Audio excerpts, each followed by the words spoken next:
Something about this place brings me back, it always brings me back. This kind of love won't change. Brings me back, it always brings me back. I've crossed many miles, but one thing's always clear, my heart stays here.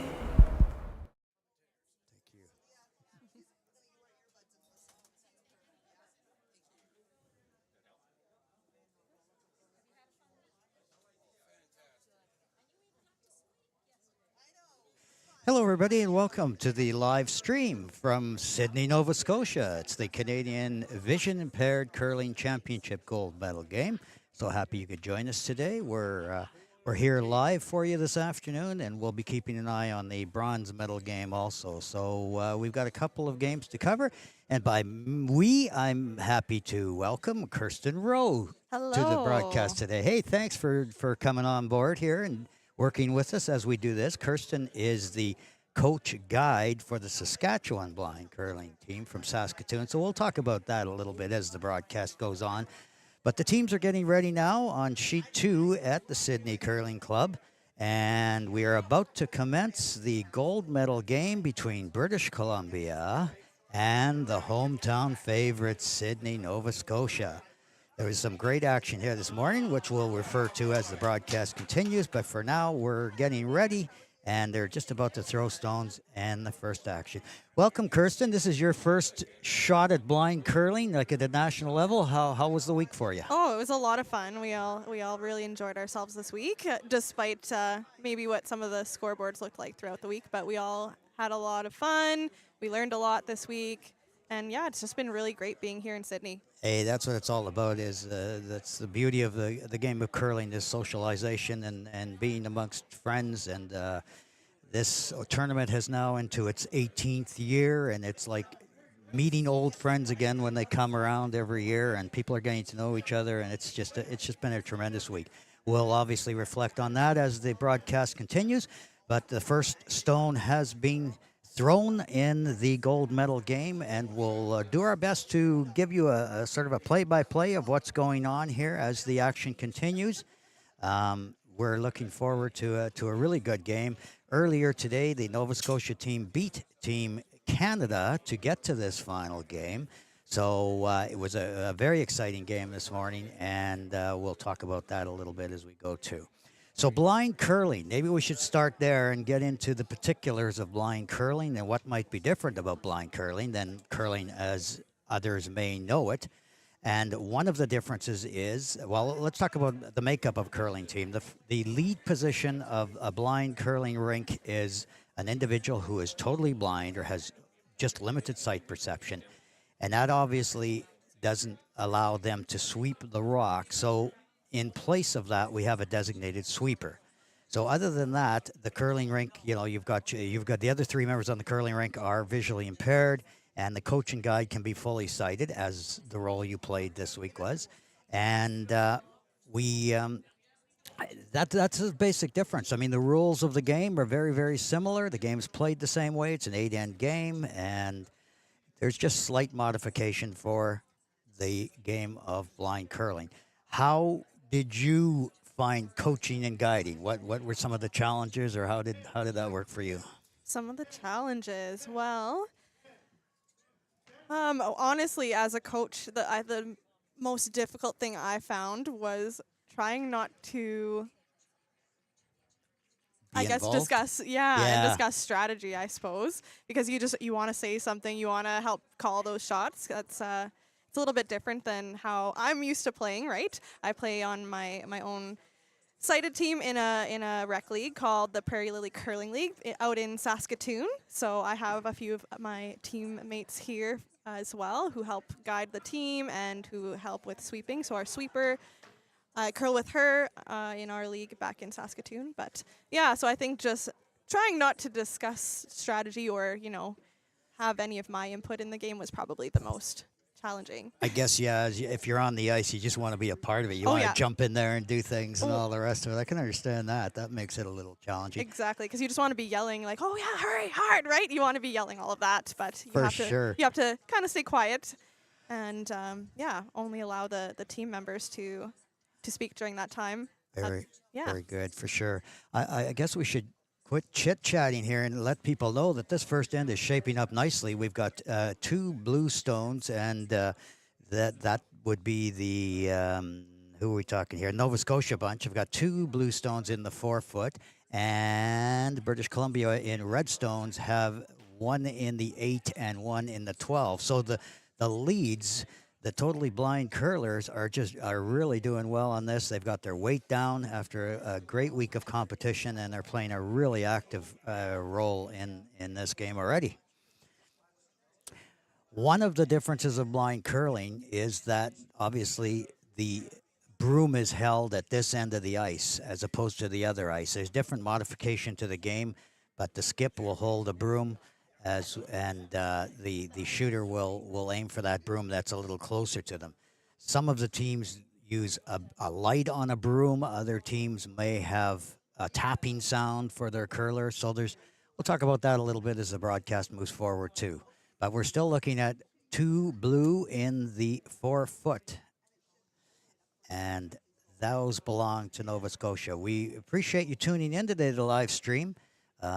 And we realize many of you may be listening as opposed to watching, so we'll try and be as descriptive as we can here, which is going to be an interesting challenge, but we'll we'll see what we can do for you there.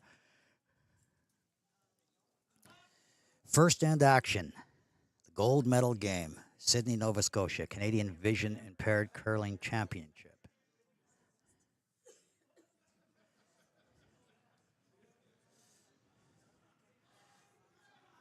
So British Columbia there was trying for a takeout on the 2 stones that were in the 4-foot, and they were a little light and a little wide, but they did leave their shooter in the 8-foot. So we're still looking at 2 blue, and the third, 4th, and 5th stones belong to the red team.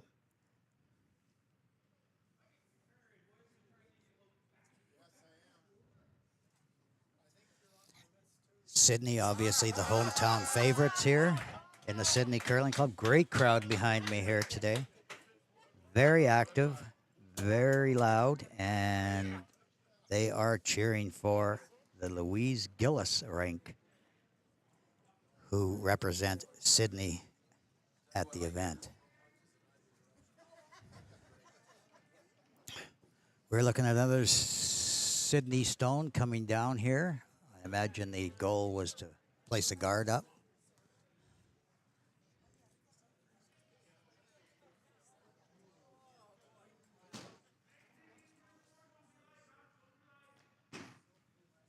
How many years have you been curling, Kirsten?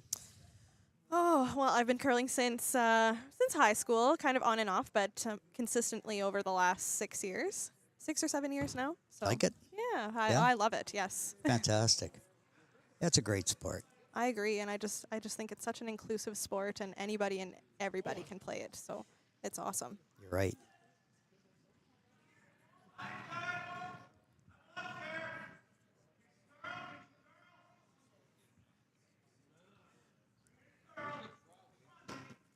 As we move forward here, I should probably introduce the rinks. One of the rinks, of course, from Sydney, Nova Scotia, as we've alluded to, is skipped by Louise Gillis. The third is Jim Simmons. Mike Veroom throws second stones, and Mary Campbell is the lead for the Sydney, Nova Scotia rink. The other side, British Columbia, represented by the Prince George blind curlers. Eric Rosen is skipping. We have Fraser Hiltz as the third, Russell Gervais as the second, and Terry Pipke is the lead.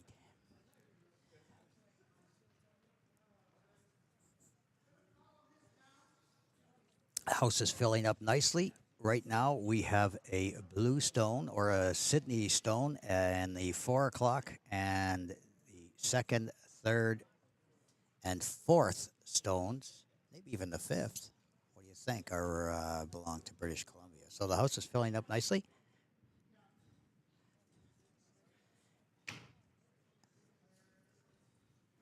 Jim Simmons is throwing the stone now for Nova Scotia.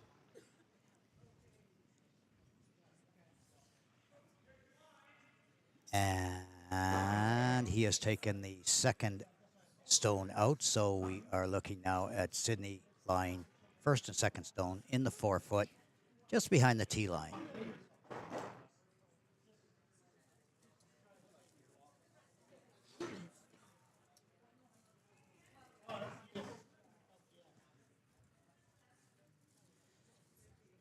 Now, the added player on a blind curling rink is a designated sweeper, as we alluded to earlier. Their function and their role is strictly to sweep. So they are sweeping in place of the totally blind lead, who obviously can't sweep a stone down the ice. So that's the function the designated sweeper fulfills on a curling rink.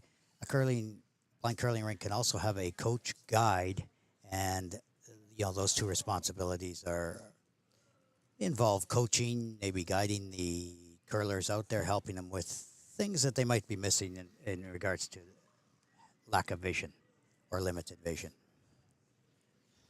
British Columbia stone here, thrown by Fraser.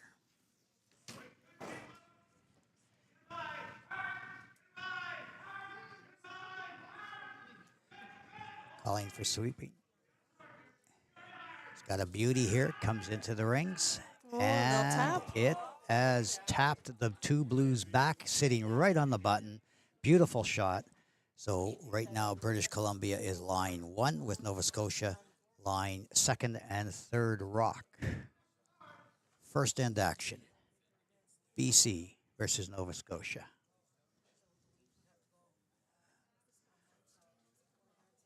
We'll also try and keep our eyes on the other game, the bronze medal game this afternoon.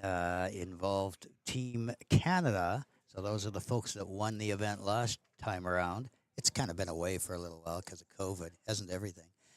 And Manitoba. They qualified to be in the bronze medal game. So from time to time, we'll see if we can cut away or at least get a score from the other game, the other medal game, which is on sheet 3. We are looking at sheet 2.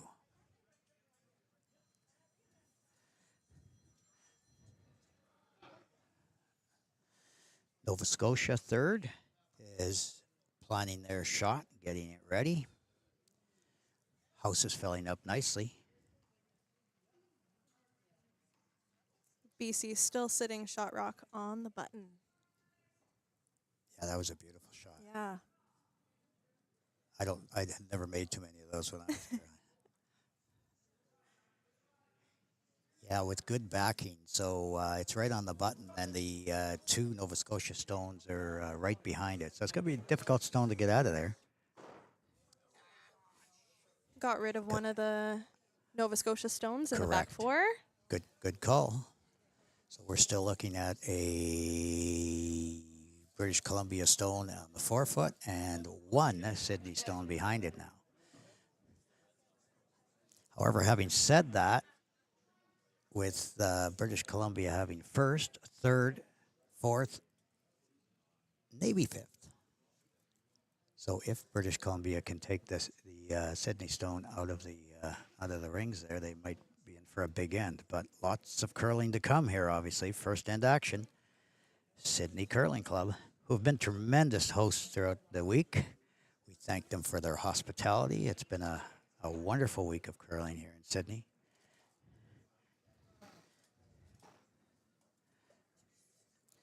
British Columbia stone coming now.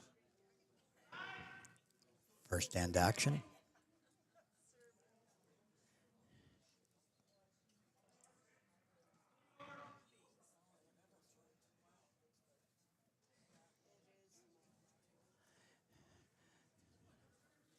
Just plopping up a guard to protect that stone, and nicely placed.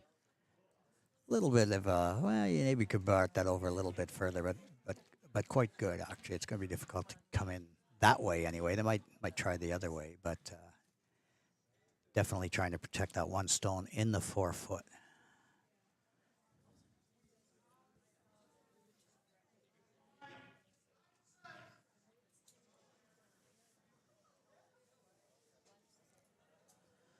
Special thanks goes out this week to all the volunteers and the sponsors.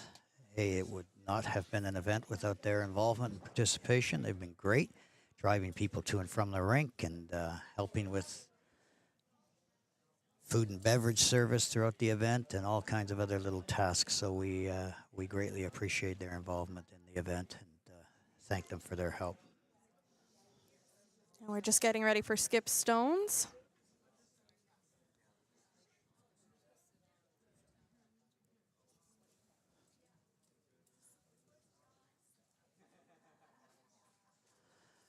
Louise Gillis is the skip for Nova Scotia. Louise has been curling a long, long time. Louise is the immediate past president of the Canadian Council of the Blind, the organization sponsoring the event, and we'll talk about them a little more as the broadcast goes through.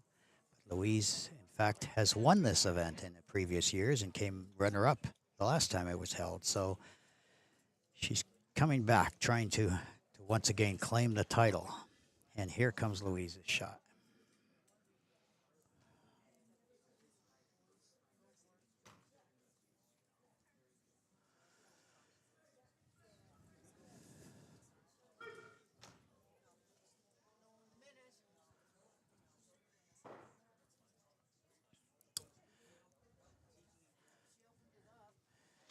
A little bit wide, a little bit outside, maybe even a little bit light.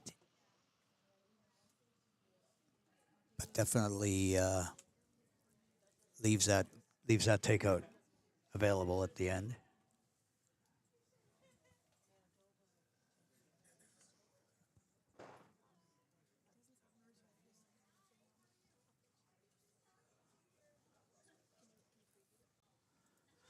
What are you doing here if you're shooting? Oh, well, let's see. Put you on the spot. Another guard?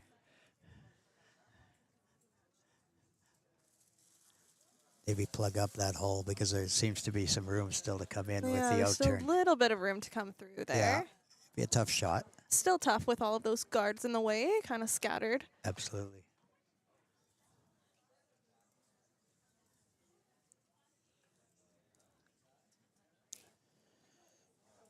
Rick Rosen throwing his first stone. Just releasing it now. Sweepers are on it.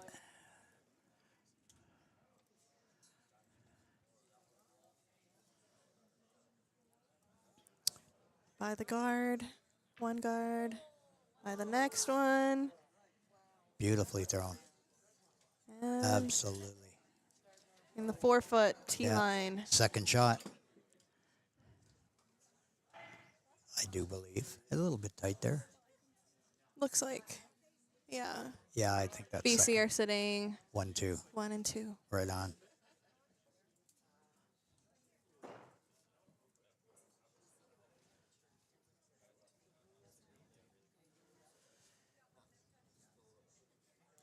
Sydney Francis is the coach guide for Nova Scotia. He's just teeing it up now for Louise Gillis.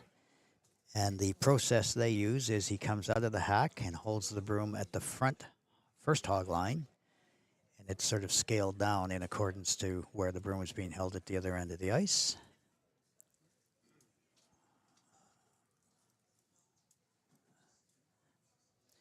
This will be Louise's final shot. British Columbia have the hammer. And Louise is in the hack.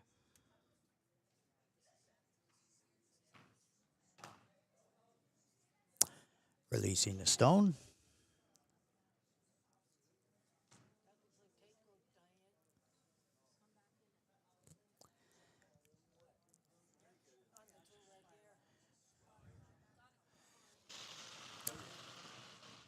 Needs to curl over.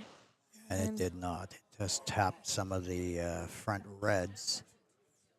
No damage done per se. They're still laying 2 with the hammer. So British Columbia can come out of this nicely. Now, with BC is laying 1, 2, 4, 5, and 6. And I think for 30 seconds they thought about getting rid of that blue, but it's almost an impossible shot. So I think they'll probably think again and maybe just take their 2 and or perhaps even draw in. But I I don't think there's any way of getting at that blue, do you? Be really tough to get that one out. Yeah, I think so too.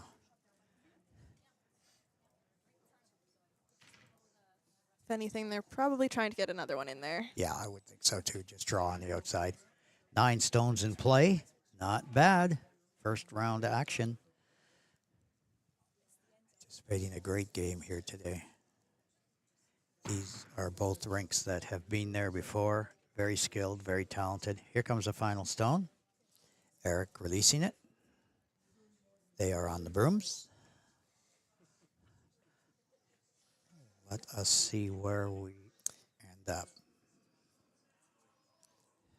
Looking a little light. Yeah, I do believe they're light, and they're going to rub one of their guards out front. So now they're just having a look to see if it's 1 or 2.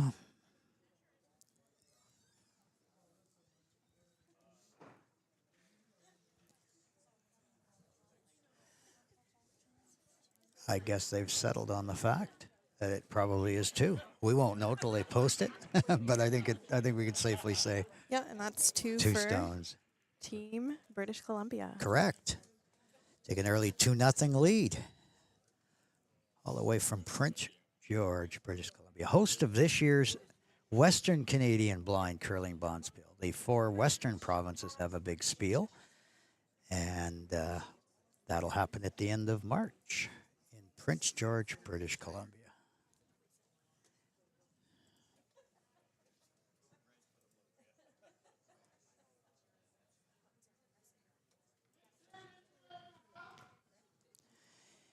Any score on the other qualifying game there, the bronze game that you can see, or are we still curling our first end? 2-0? Ah. Excellent. We are focused on the gold medal game here at the Canadian Vision Impaired Curling Championship, once again, in Sydney, Nova Scotia. We all get to make the long journey home tomorrow. Terry Pipke's first rock, a little heavy out the back. Just a hair. Not too bad. And Mary Campbell will throw now, lead Nova Scotia. Hope you're enjoying the coverage today from the Sydney Curling Club. First time we've had video and audio. We've done audio before, but the Croc Stream team folk here have enabled us to do some video also, so we hope you're enjoying it today.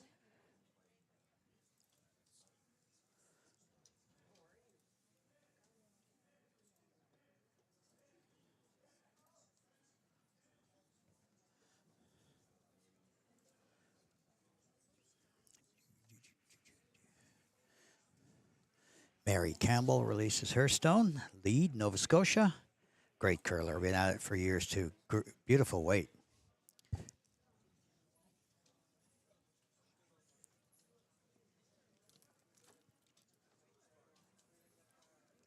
Beautiful guard, just foot or so out in front, right on the tee line.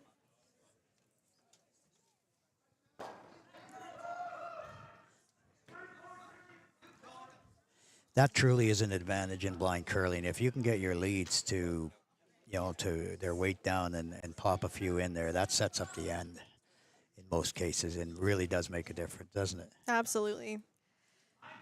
It's always nice to have something to draw in behind. Yeah, you're right.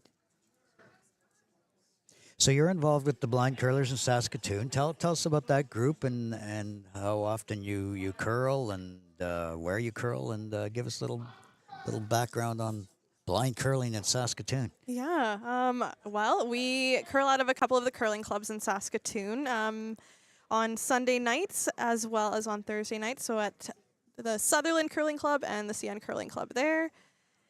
And we have probably about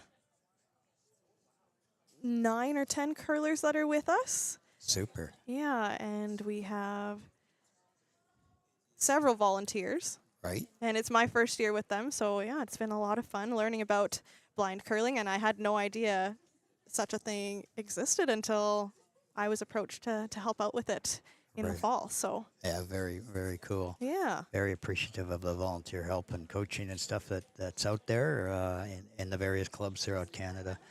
That's great. And and your bunch, the Rowdy Bunch, you guys have been a little loud and rowdy all week there. Yeah, we've been Which, having a lot of fun out here. well, that's great. Yeah. That's what it's all about, for sure. Mary Campbell releasing another one of her stones, or was that the second? Am I one behind? No, I guess not. We've got two rocks, little biters out at the top of the house in the 12 foot, just biting, one of each. Probably British Columbia's stone is a little further in and counting, but they're right in the center, so definitely use them to come around.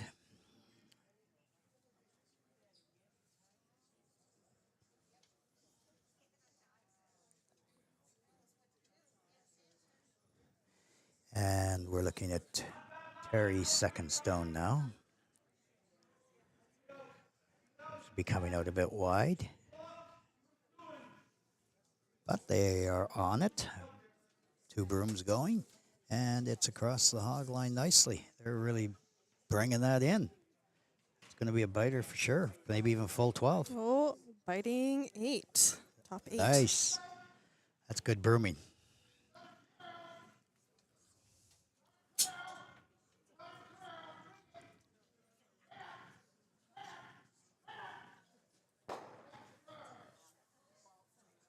Two nothing is the score. British Columbia over Nova Scotia. Second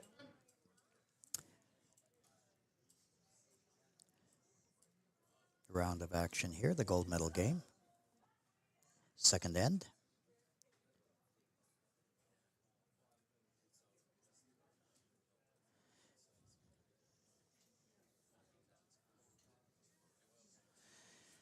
BC line 2 now. Biting the 8 and a biter on the 12.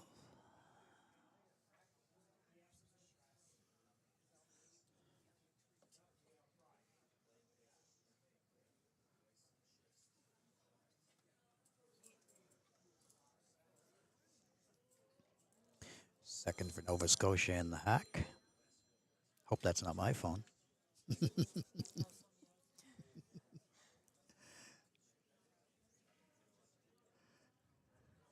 Here we go. Release of the second stone. And coming into that cluster, are we going to rub one of those guards out front? Little rub off the guard. And into the 12, eh? Full 12. You've even biting the 8. Oh, setting up for a good end here. 1, 2, 3, 4 rocks in the rings already. I think British Columbia is still having shot stone.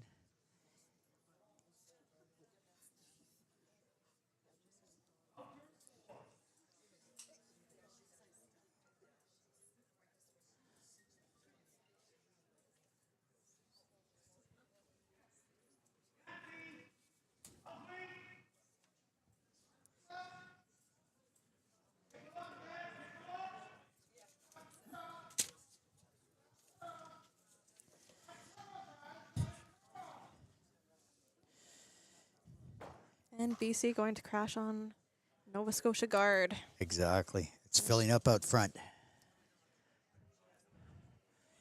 I wonder if that's a little biter or not as it rolled in. I don't know. It's out front. It did not bite. So got a cluster of 3 center biting the 12 in the front of the house. And then we have 1 stone each. About, if we're looking at the house down, we're talking about 1 o'clock, 9 o'clock. I'll probably use a clock interface here as we move forward in trying to describe for you what's going on here, which can be a little tricky. But so we're talking at 3 rocks at the 12 o'clock position. We got British Columbia rock at the 1 o'clock position and a Nova Scotia stone at the 9 o'clock position. I know that's a system that many of the leads use, so I'll steal it and use it too. Whatever works. Whatever works is right. Beautiful. Nice stone there. Nova Scotia just came right by those guards out front and plopped one in, biting the button, I believe it is. Yeah, sitting top 4, biting button. Nice. We've just seen some excellent curling throughout the week here. It's just been phenomenal. It truly is the elite of the blind curling in Canada assembled here all week. We've had some great matches, some upsets, some close games. We've welcomed a new rink, New Brunswick, into the fold this year. We're happy to have them join us. And in fact, for you folks from Saskatoon, this is only year number 2. So that's great to see the sport develop and grow. And hopefully events like this, we will be able to even see more growth. Absolutely. It would be so much fun to come back.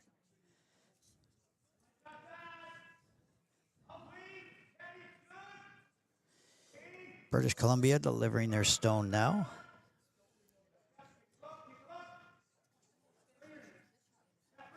It's curling quite a bit. I guess they were after that blue stone, but they're going to rub it just a little bit. tap. Yeah, but moved it behind the guards. So that's going to be a little tricky to get out, I would think, moving forward. I don't think that's exactly what they wanted. They did keep their shooter in about the 7 o'clock position. And we have a red stone there, but that blue stone is just, it's pretty solid in there, pretty well on the button. Yep. Nova Scotia sitting top button. Absolutely.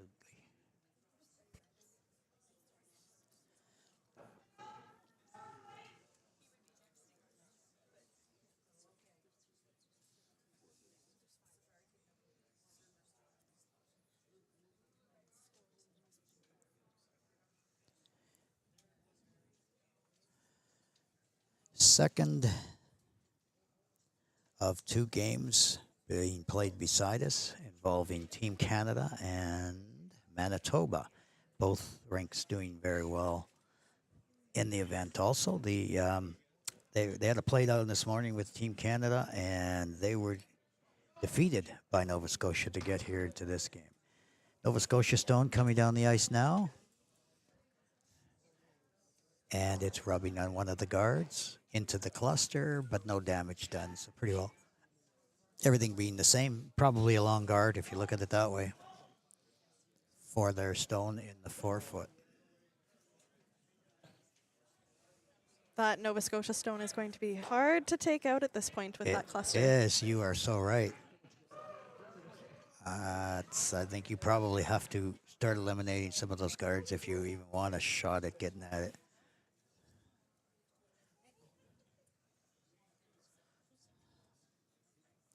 Second end action here at the Canadian Vision Impaired Curling Championship gold medal game from Sydney, Nova Scotia. 2-0 British Columbia. In the second end of action, and action indeed. Well, look at those stones in there. Holy moly. Lots in play. 2, 4, 6, 7, 8. The ice here has been fantastic. Absolutely fantastic. And our full compliments to Sydney Curling Club. They've poured a lot of energy into making sure we had quality ice. It's always quality ice here, I'm sure, but they've gone above and beyond to facilitate this event, and we thank them for doing so. British Columbia stone coming now. And it also is into that cluster out front. And that's going to be quite a pile of stones up there, making it even more difficult to get in at that stone behind.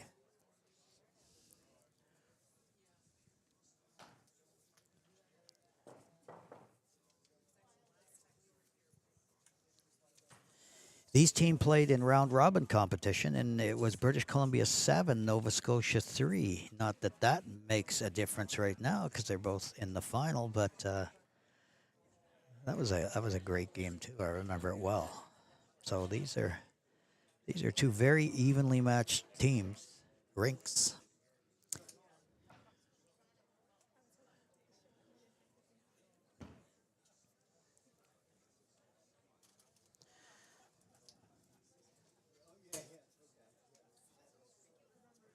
Waiting for the Nova Scotia stone now. And here it comes. They are on the broom.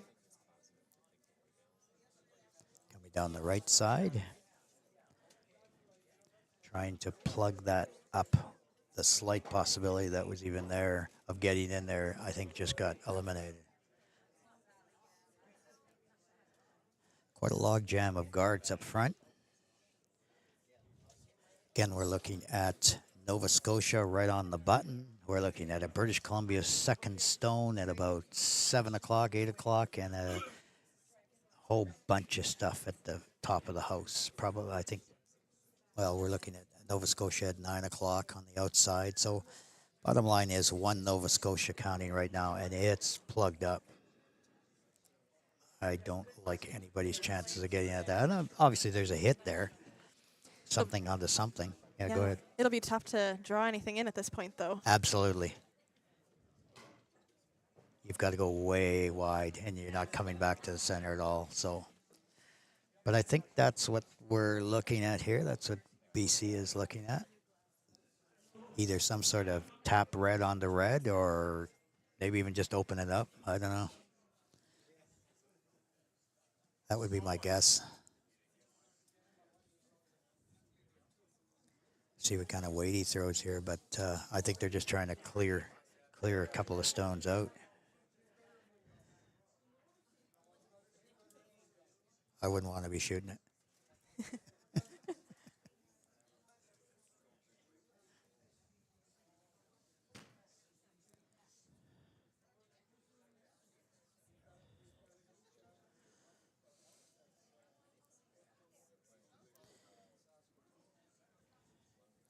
Skip Rocks, first of two coming down now. They are on the broom. A little more weight to this one. Oh. And it's right through the house. I think they were hoping for some kind of a tap situation there and, you know, a roll into the rings or something, but it went right through the house. So we're still looking at Nova Scotia one on the button.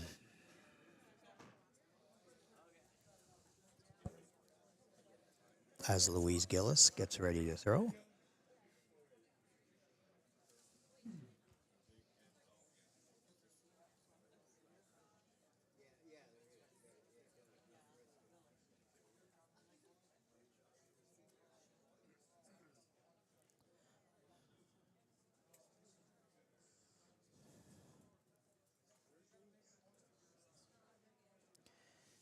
Two nothing British Columbia, second round action.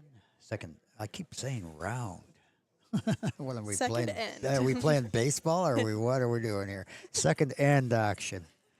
Oh, that would even make sense because those are innings. I'm so confused. Wrong sport, yeah. That's why you're here. Oh, yeah.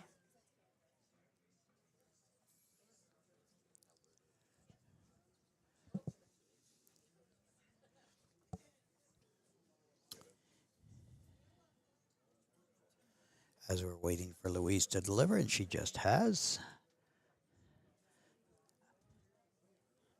Looks like we've got an out turn. She's staying away from.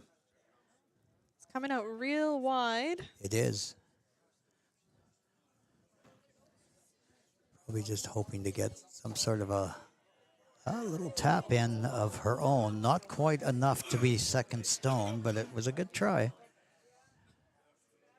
They're sitting third shot with that one. Correct. At about 9 o'clock. Again, shot stone is on the button.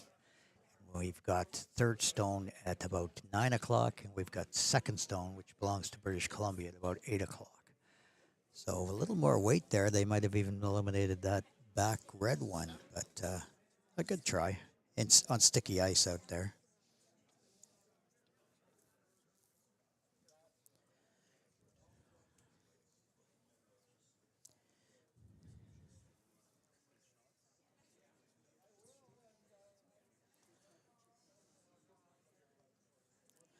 Final skip stone coming from British Columbia here.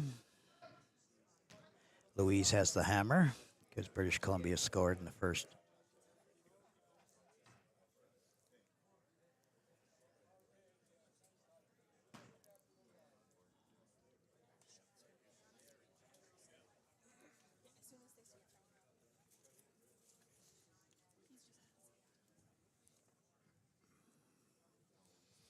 Eric Rosen, the skip, British Columbia skip, has been curling many, many years, delivers his stone.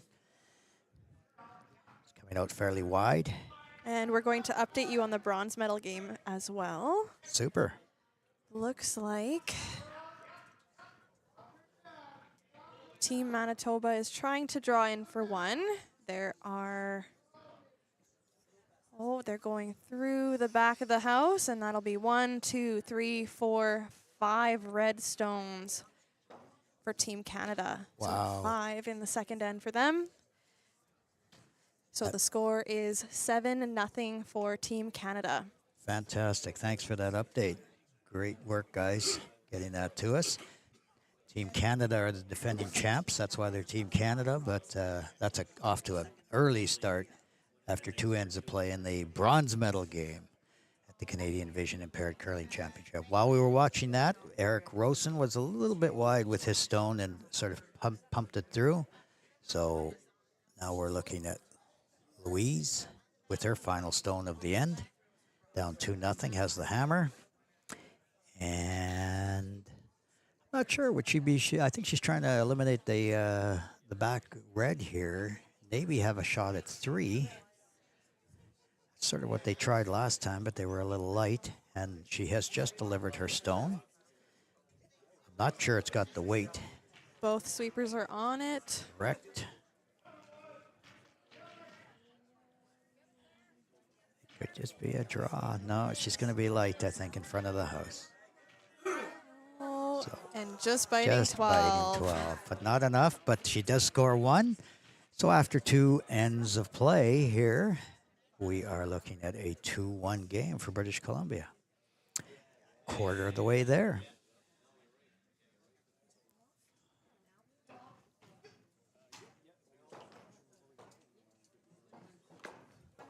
Big crowd of folk here at the Sydney Curling Club. Happy to see them come out and support this wonderful game. Culminating a wonderful week of activities here.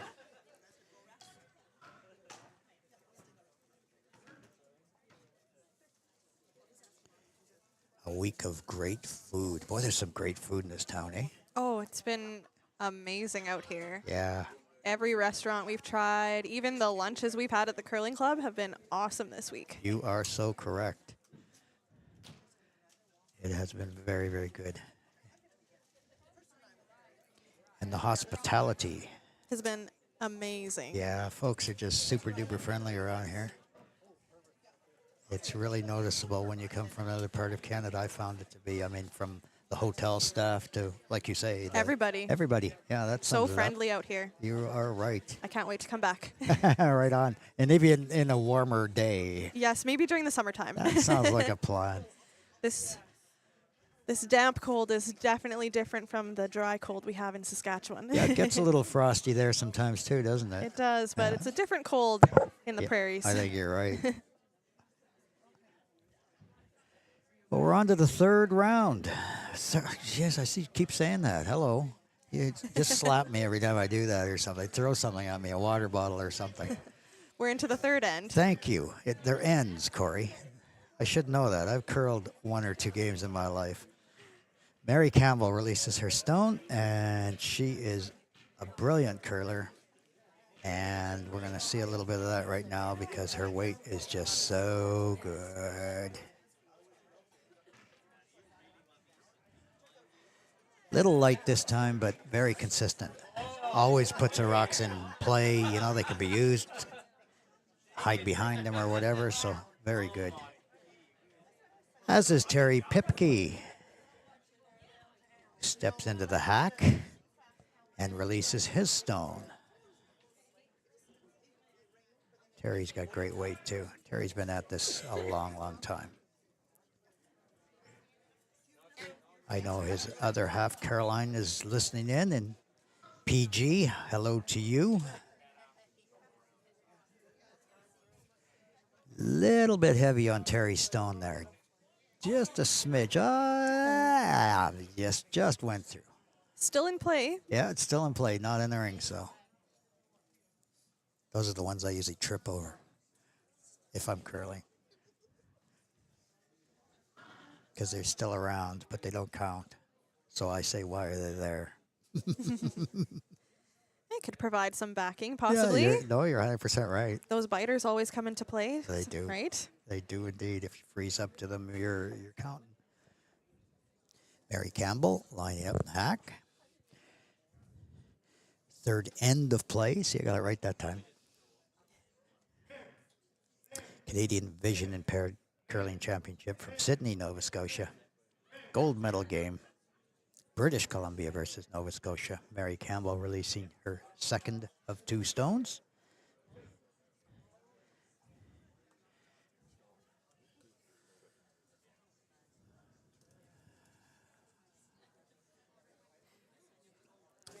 And we're looking at some pretty good weight there. Yes, indeed. We're talking stick 8 around. foot. You bet. Nice weight. Back of the house. Nova Scotia sitting shot stone. Correct.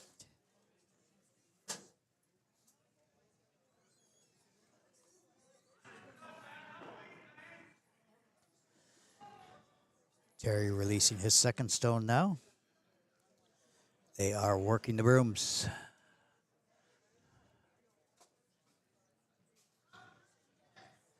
And this looks like a nice shot too. Maybe a little heavy. They were hoping for a bit of a tap, but no, it's just frozen up nicely just over, just at the tee line pretty well, a little above the tee line. Shot stone, British Columbia. So there you go, 2 leads, throwing stones, 4 rocks in play, 2 of them in the rings. I am just impressed at the level of curling, particularly from the lead position. And those are the members of the rink that have very limited or no vision. Their weight is just phenomenal. Absolutely.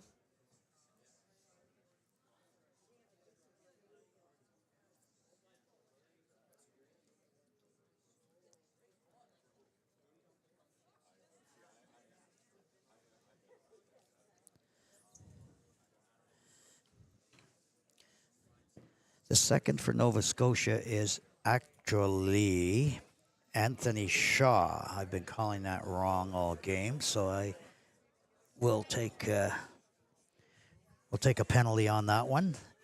I guess they had a late substitution, so Anthony Shaw is throwing second stones for Nova Scotia.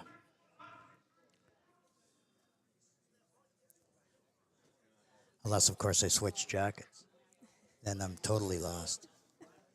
I'm pretty sure they switched out, yes. Midweek. Yeah, well, it only took me 2.5 months to figure that out, so...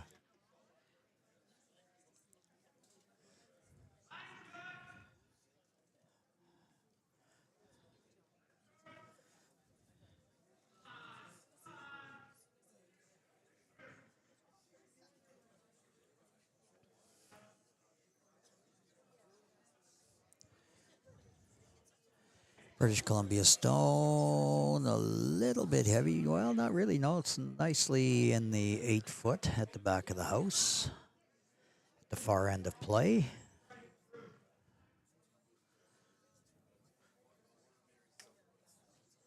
So BC still sitting shot stone. yeah, what do you top think 8. about 2? Is it blue or It's yeah? close. Yeah. I think Nova Scotia has second shot here. I think by virtue of your eyeballs being better than mine, I think we'll say that's correct.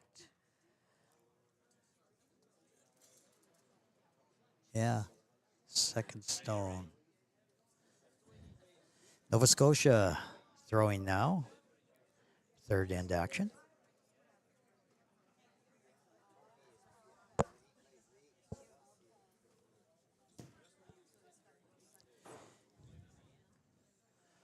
They are filling up the house again. Tremendous weight, both these teams. Well, that's why they're in this game. They're the champs, and they deserve to be here, and they know what they're doing, that's for sure. Putting the guard up there now. A little light of the rings, but something to draw around.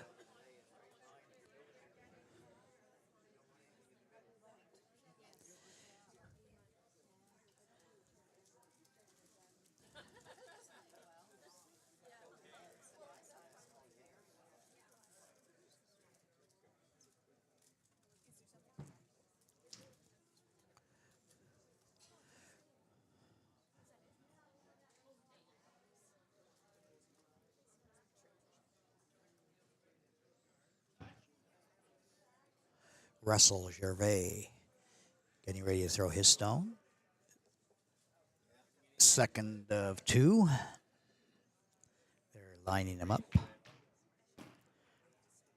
Russell's been curling a long time. In fact, I think he used to skip this rink back in the day.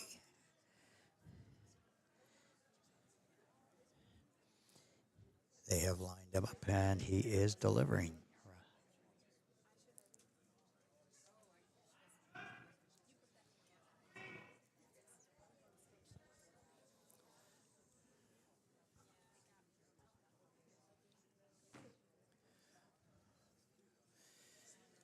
Looks like a nice stone.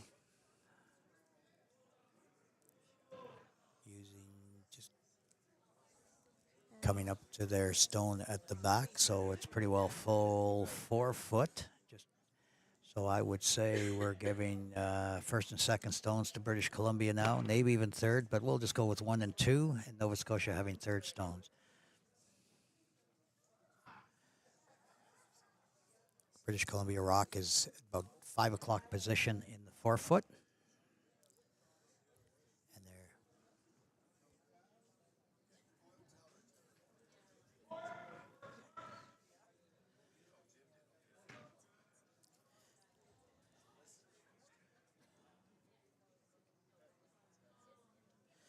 Sidney Francis is the coach of Nova Scotia. He's been a hoot all week. Oh yeah, he has been. He's been very.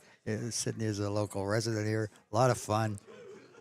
A lot of kidding around. He's done a lot of driving, and I know he's very, very active with the Nova Scotia group here, and we appreciate his involvement. The curlers love him. He's great fun.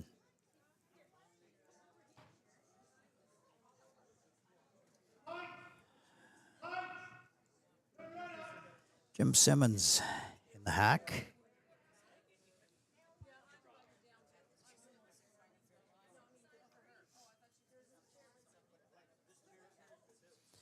Releases his stone.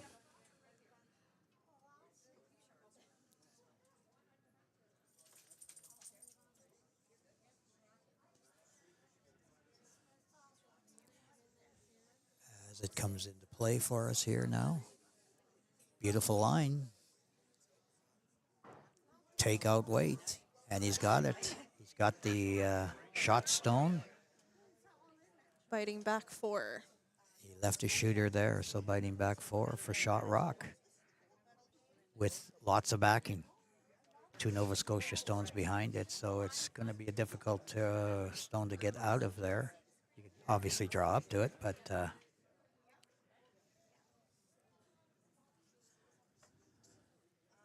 4 foot.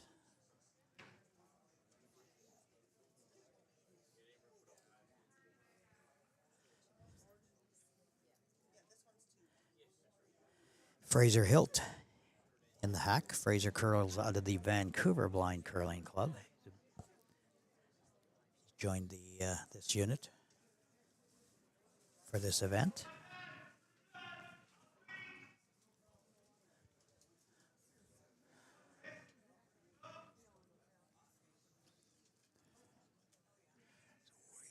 Waiting to see what that stone will do. Got great weight too. A little wide, but he's going to leave it in just a draw weight. Just beautiful draw weight. Full 4, so British Columbia counting 1.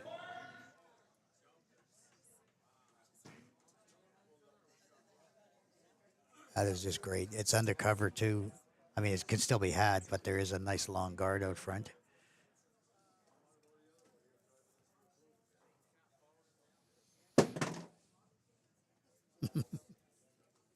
Wasn't mine. Everybody immediately, after hearing the thump, checked for their phones.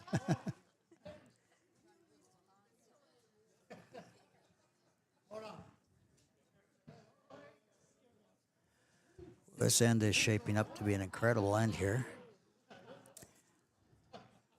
7 stones in play. In the rings, I should say. A couple more out front, 1 at the back. So the house is filling up. Still lots of room to come in. Draw-wise or tap-wise. Right now, British Columbia lane 1. Third end action. Canadian Vision Impaired Curling Championship gold medal game from Sydney, Nova Scotia. Hope you're enjoying the coverage today.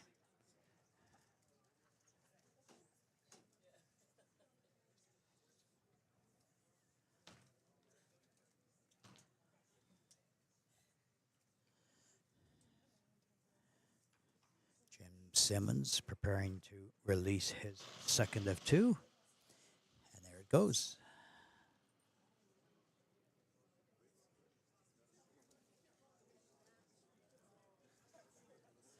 Sweepers are on it. It's curling nicely inside. Is it going to hit the guard? A little rub. No, could have used a little more weight. It's a little light to begin with. Just rubbed off the guard and rolled over about a foot. That might make it a little more difficult to get in there at the next shot because he's kind of plugged it up for himself there a little bit. He's hoping to get by that guard out front.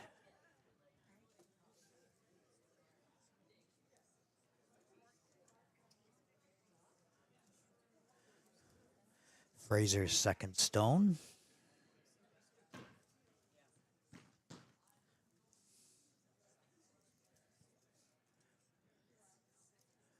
Fraser's got that quick release. He doesn't mess around the hack. He just moves it. Going wide.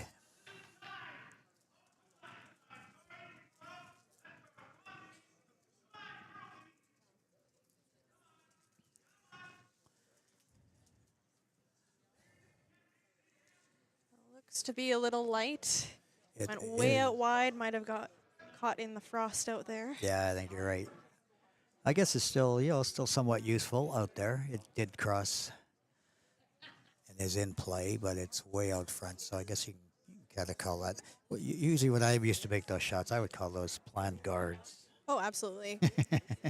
Still plugs up that side. It does. It does for sure. It takes that turn away.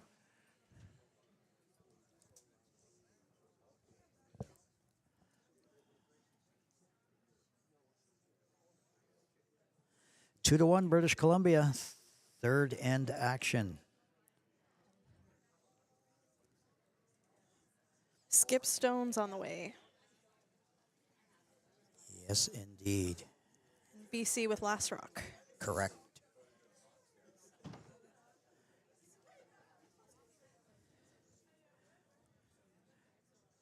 Sydney lining up the rock for the shot for Louise, who's in the hack.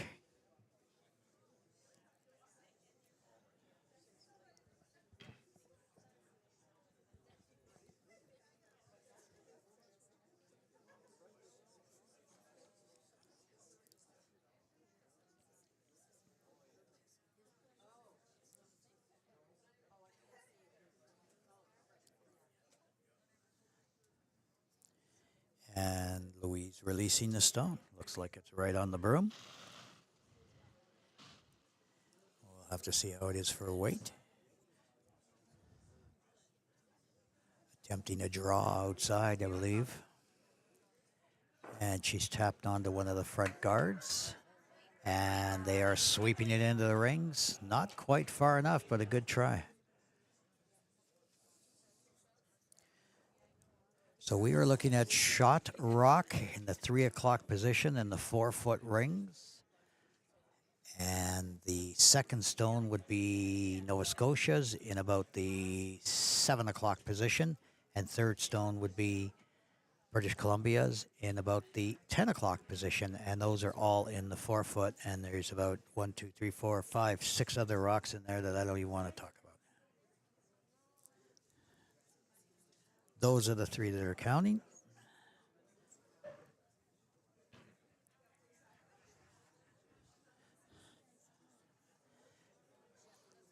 Eric Rosen will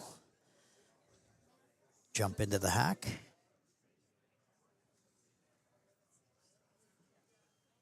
For his first of 2 stones. Another update for you on the bronze medal game. Current score 7-0 for Team Canada. And it looks like Team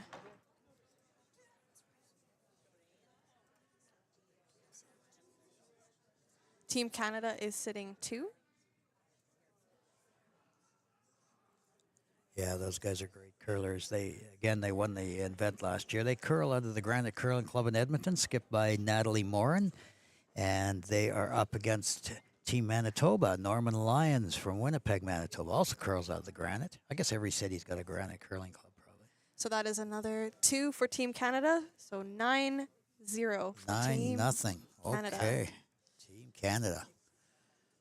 Where was that this morning? They struggled. Well, they had a great game with Nova Scotia. Yeah, it was a close game still. It was.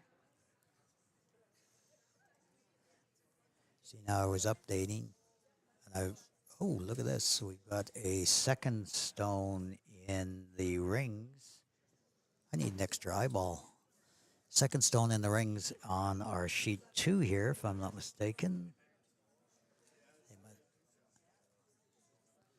I think Eric must have drawn into the 4 also.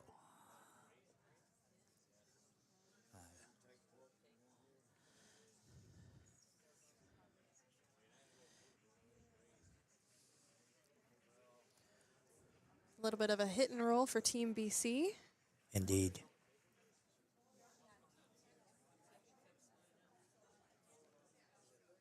Tough to say who's sitting second at this point. Yeah, I'm trying to figure that out too.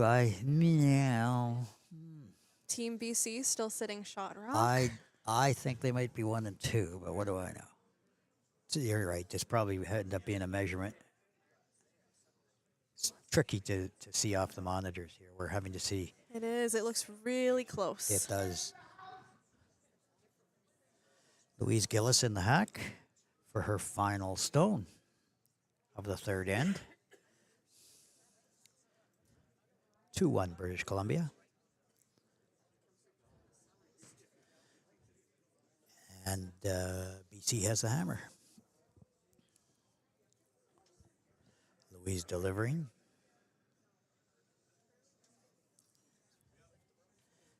And they are on the brooms. Louise coming out quite wide.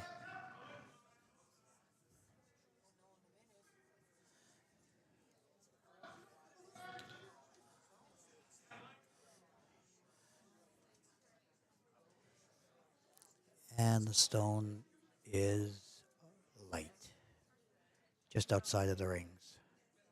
I think they were worried about it rubbing or doing something there, so they sort of let it be. Having a look now to see if it's a second shot, because not that you can get the one at the back out, but if you could, that could be a 3 or 4 ender. But I don't think the chance is there to do anything with that blue. Pretty tough to get there at this point. Absolutely.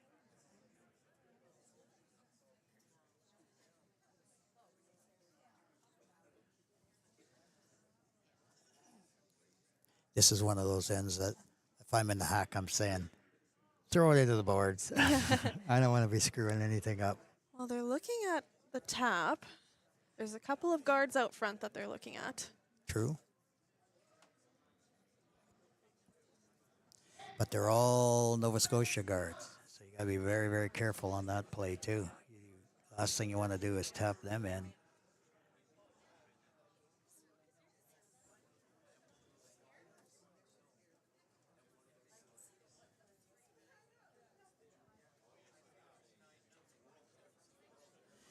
I think they're playing way outside there. Are they still looking at the tap, do you think? They've got the broom at the edge of the 12.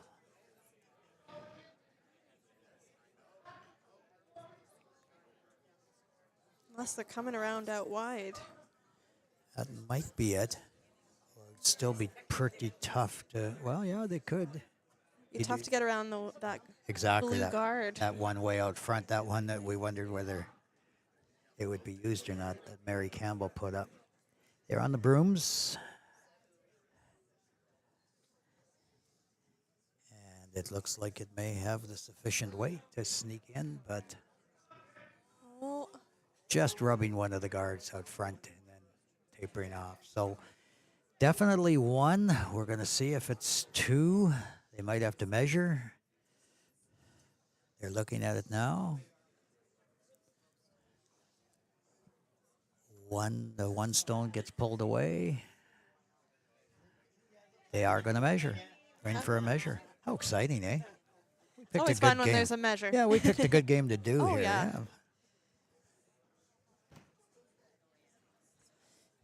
Yvonne, our head umpire, official, draw master, and just all around really great guy, has been very supportive and helpful throughout the whole process here, and we thank him for his time and effort.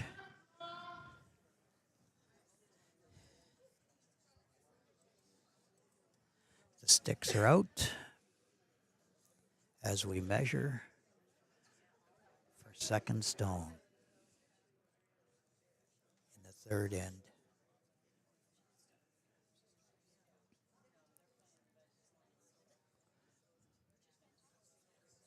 How does this work? The stone they pull away is not the counter? I think that's the way it works. Otherwise, he will point to it.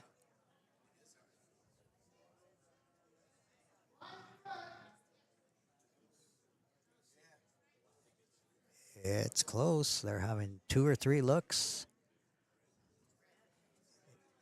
It is red, so it's a 2-ender for Team British Columbia.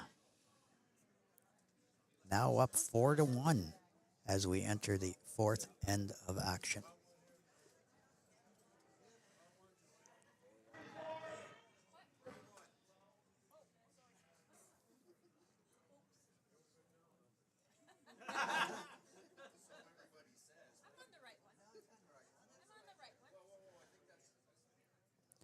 Hope you're enjoying the coverage today. We're entering the 4th end here in Sydney. Big crowd behind us. Happy for the support. My name is Corey, along with Kirsten Rowe from Saskatoon, making her broadcast debut here. Yes. Hello. Thank you for being a part of this. Yeah, Kinda got thanks for having me. Well, you kind of got roped into it, but I'm super happy you've elected to do this. That's great. 4th end action. Lead stones, Mary Campbell. Nope, wrong team. Of course, they have the hammer, so British Columbia throwing first. Terry Pipke, nicely done into the rings. 12 foot at about the 11 o'clock position. Maybe 10 o'clock or so. 10 to 11. 10:15. Nice weight by Terry there.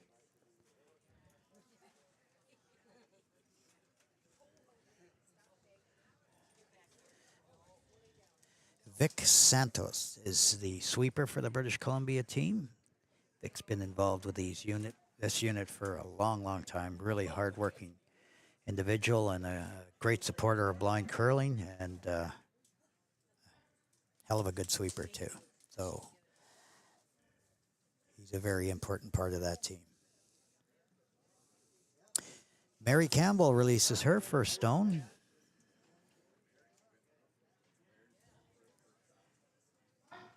And once again, excellent weight on most of her stones. I don't want to jinx her, but this one looks good too. We're into the 8-foot T-line weight. Into the 8. Big fan favorite here. Yes, for sure. You can hear the clapping behind us. The local team. Absolutely. No shortage of supporters here for Team Nova Scotia. Yeah, they've been together for quite some time, I learned this week. They have, and they've been very successful in blind curling. I remember when they started, they struggled the first couple of years and stuck with it and stuck with the same squad for the most part. And had a few changes, obviously, but they've done really, really well. They're great curlers. Terry's second stone is biting. 3 o'clock in the 12. So 2 stones in the rings for Mr. Pipke. Nova Scotia still sitting shot. Correct. In the 8-foot.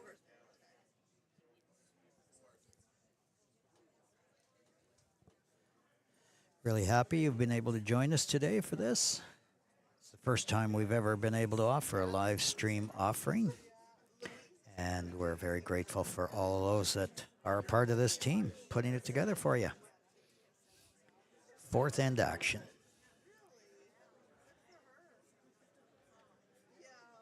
Nova Scotia Stone.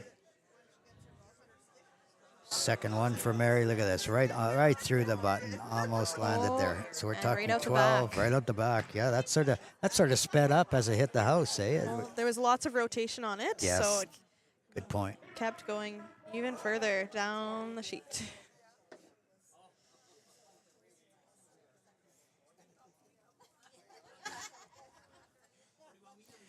While in Sydney, the curlers have been housed at the Simon Hotel, and we thank them for their hospitality. It's been a great experience being in that hotel. Great restaurant, great staff, and if you're tuned in and are coming to Sydney, we would certainly suggest considering the Simon Hotel for your accommodation. They've been super to the curlers throughout the entire week, and we thank them for that. First stone thrown by the second of British Columbia, and it is guiding right through Another the one house right through the also, house. Yes. Must be getting slick out there. Must be. Yeah, Well, we are into the fourth end. correct. We are.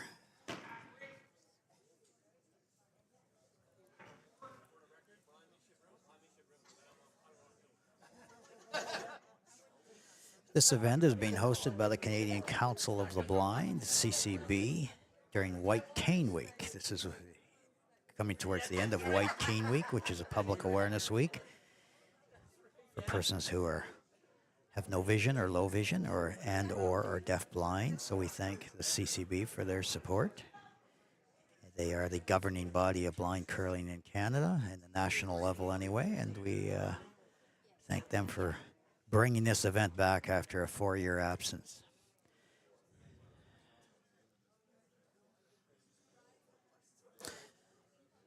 Nova Scotia Stone. Wow, it's getting slick out there, I think, because they just touch it with the brooms and it's into the rings. Sitting full 8, top 8. So counting 2, Nova Scotia. Mounting the comeback. The fourth end of the gold medal game. CVICC, Canadian Vision Impaired Curling Championship.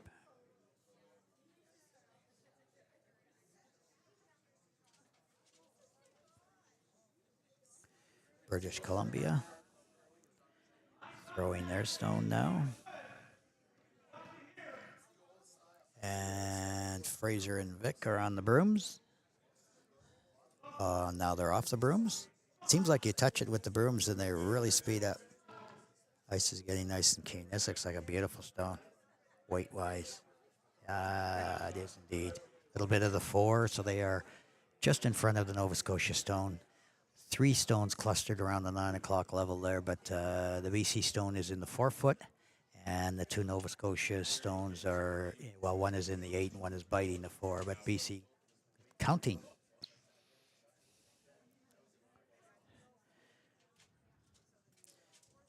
Team Canada and Manitoba fighting for the bronze on sheet 3, and we'll keep an eye on that game for you as we move forward. 4-1 here in the fourth end. Nova Scotia releasing a rock. Working it on the brooms.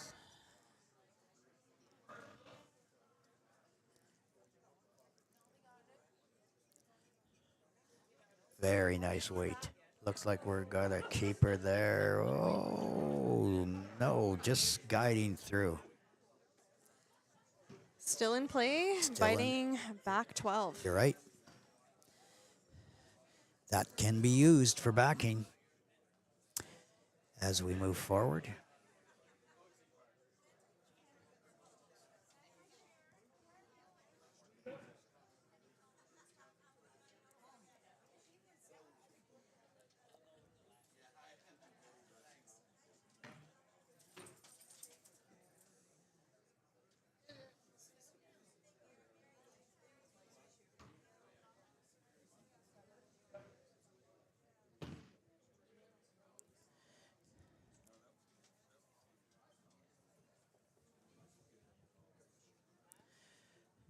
Fiona Jarvis is the coach guide for the British Columbia team, helps out with lining the curlers up at the other end as they throw. She's been involved in curling for a lot of time. That's a curling family. Big time. I know the daughter's involved in blind curling also. So I met her last year at the Western Canadian Bonspiel. So that's a curling group. I guess if you live in PG, there's probably nothing else to do. Eh? Just curling. Now I'm in trouble. I might be going there in March, so I better keep my comments down to a dull roar. We have released stone. Victor is working it, and it's out front as a guard. Beautiful guard to the shot stone.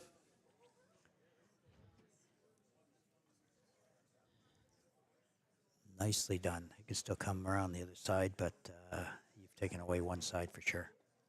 Yeah, it guards up that shot stone for BC. Does look like it.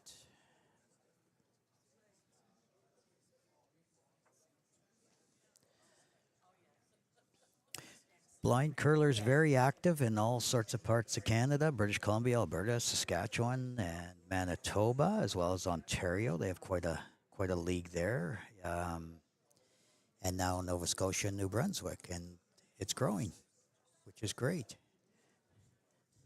I know in British Columbia they have province that I reside in. They have curling in Vancouver and Kelowna and on the island and in Prince George. So it's a four-city thing. They have a provincial playdown to see who can come out to this event. And the 4 Western provinces have an event every year called the Western Blind Curling Championship. It's again held in March, as I alluded to earlier, and this year it will be in Prince George. Shotstone coming down for Nova Scotia. And they have knocked, we did a little hit action there. So they took a couple of their own. One still biting the back 12. The other one is out of play now. And British Columbia still counting with that shot about 10 o'clock in the 4-foot. Nova Scotia is second stone right behind it. And then we have a couple of biters. 3, in fact. 4, in fact.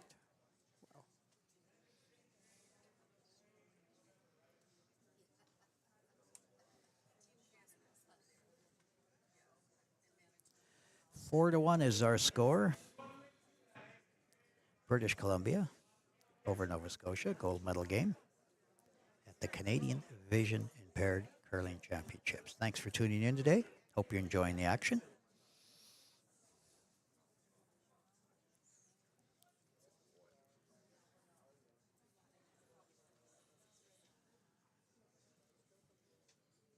Fraser Hiltz releasing his stone now. He's chosen to go way outside with that. I think the theory being another guard. But I think he got a little outside with that. So there's still, well, no, that's actually a great shot. Not much space between that. It takes away the other turn. Still guards up that side with the shot stone. Yep, you're right. It does. Looking good. 1 out front, 2 out front, and then the shot stone. Nice guard weight for Fraser.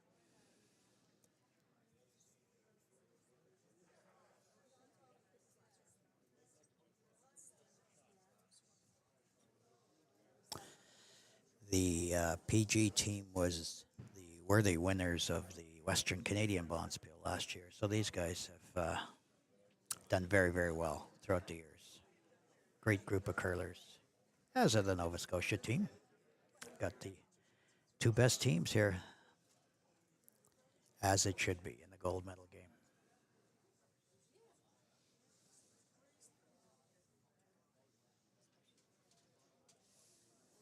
And another update for you on the bronze medal game in the 4th end. We have Team Manitoba, who is currently sitting shot rock, the top of the button. The comeback is mounting. Well, they're a little behind, but Got to start somewhere. Trying to get two. Okay, and they will. Looks like they have one for Manitoba. On the So board. now they're on the board Yeah. at the end of the fourth end.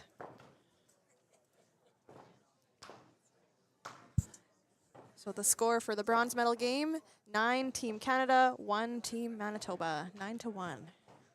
That's what, after 4? After 4. Right on, halfway, midway point.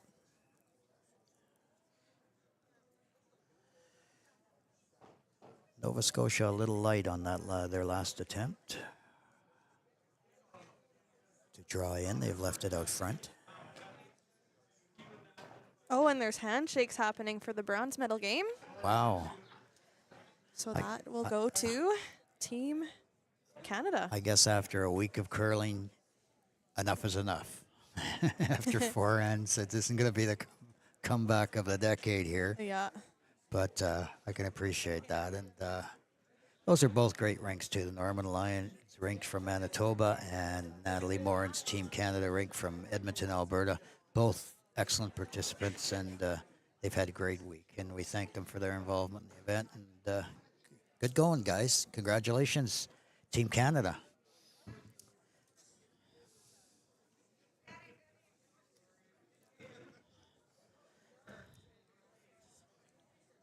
Eric Rosen delivering his stone.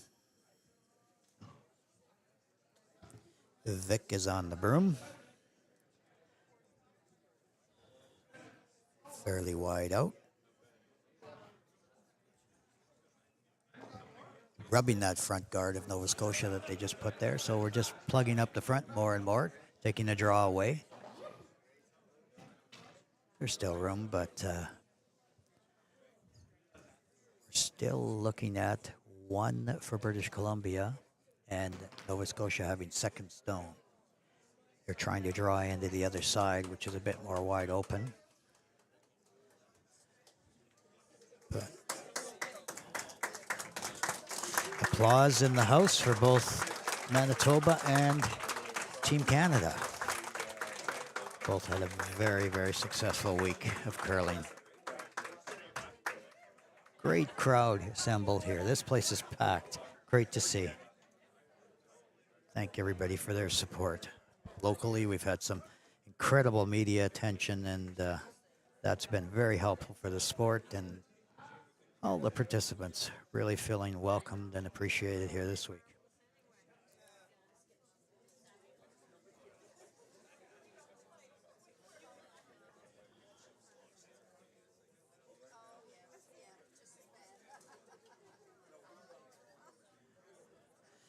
Sydney lining up Louise Gillis' stone, with the broom anyway for it. Fourth end action. By the end, I'll have it. Oh, yeah.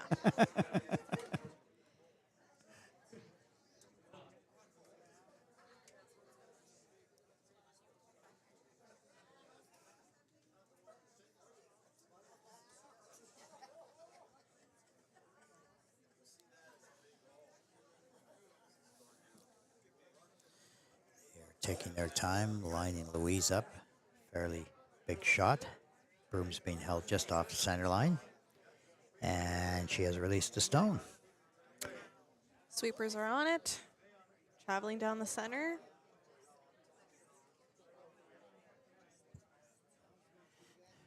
I think they're hoping for either to come through there or a little tap, but they did rub on the British Columbia guard that was out front there. So basically leaving a guard out front, replacing a BC guard with one of theirs, stones out front. So we're looking at about 3 stones out front in the center, protecting that one British Columbia shot rock at the 10 o'clock position.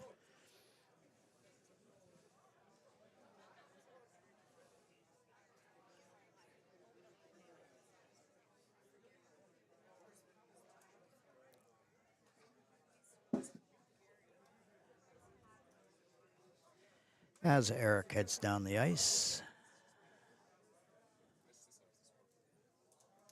just throw his final stone. Louise having the hammer. Louise Gillis, Nova Scotia rink, having the hammer. In a 4-1 game in the fourth end of the gold medal game from the Sydney Curling Club in Sydney, Nova Scotia. Eric releasing the stone.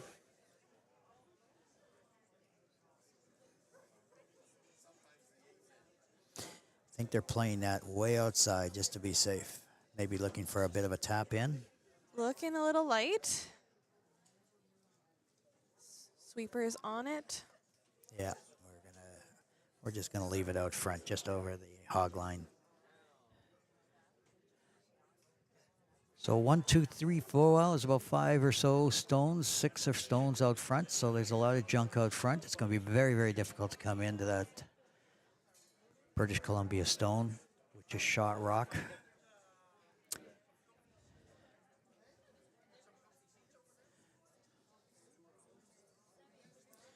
I guess the potential for a long raise on that front blue might be there. Long shot with a chance.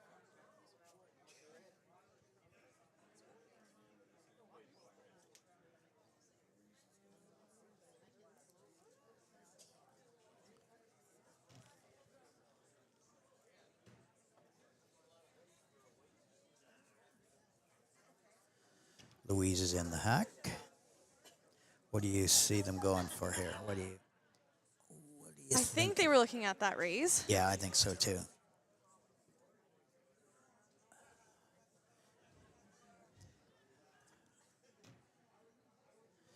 Shot is delivered on the brooms. Starting to curl over. Heading towards one of their blue guards. See if it has enough to push it theirs back. in. You bet. They got the little bit of a raise, but only into the 12. So it is a little bit light. And we score 1 for British Columbia. In the fourth, we're halfway there. How you doing? Hanging in? Oh, yeah. All right. Hanging in. How Good about you, stuff. Corey? Hanging in there, too. This is great action here.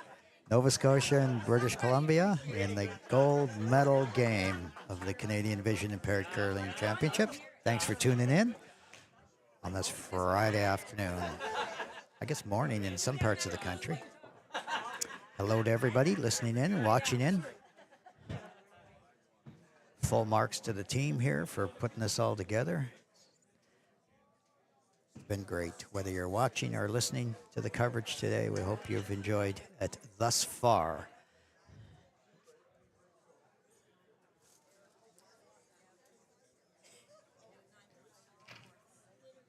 Terry Pipke in the hack to get the second half underway. Team Nova Scotia with hammer in the fifth end here.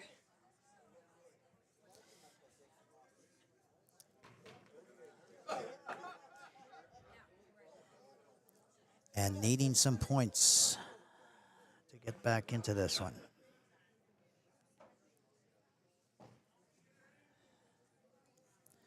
Terry delivers. They're on the broom, but I think it's going to be a beauty.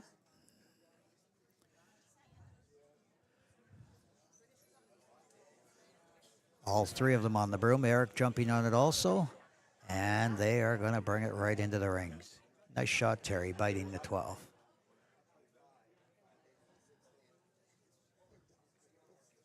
Very consistent weight. I wish I had that weight when I curled.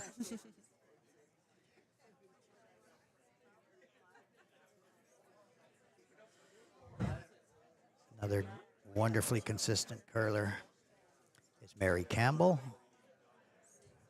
who's in the hack, ready to deliver her first stone of the end.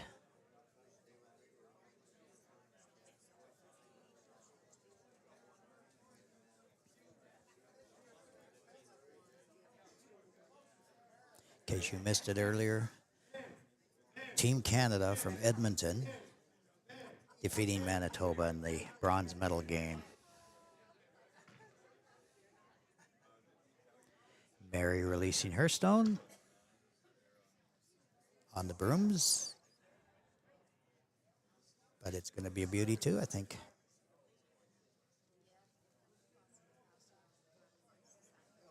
little bit light, but still in play, definitely in play. Nice line right in the middle. Yeah, and Mary's Rock will settle as a center line guard. As Terry gets ready to deliver his second.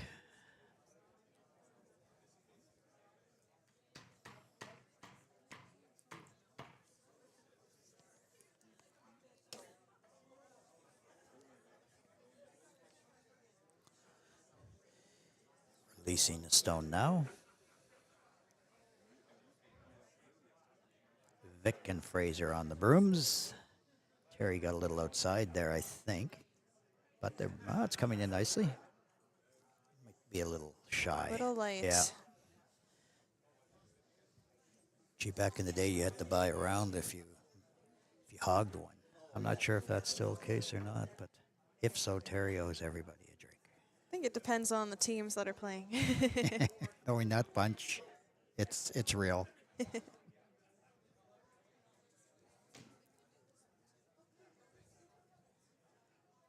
Yeah, that's the beauty of curling is you're competitive on the ice and then you come in and socialize and that's just been a part of curling forever and that's part of its beauty.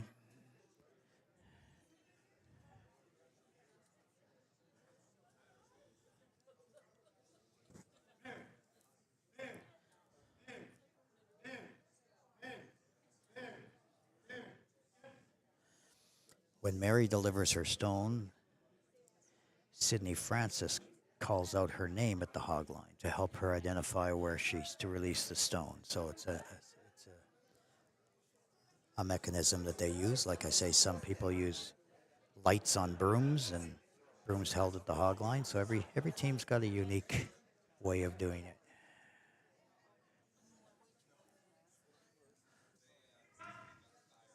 Little light on Mary's second stone, but it's out front also. So we're mounting the guards, building the wall. And BC still sitting shot stone, biting top 12.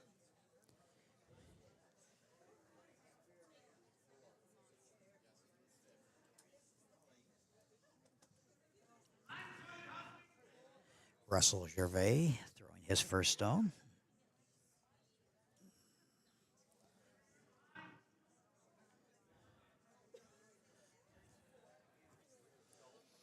Coming out to the side where there are none, but he's got beautiful weight here. Coming right into the rings, into the 4, almost biting the button. Beautiful stone, beautiful weight. 4 foot. Half guarded. Half guarded. Yep. I would agree.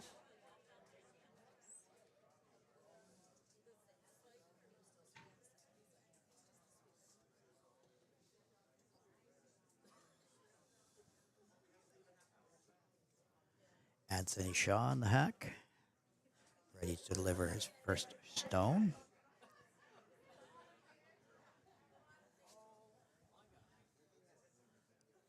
Anthony uses a light on a broom held just before the hog line to deliver his stone. With some serious accuracy most times.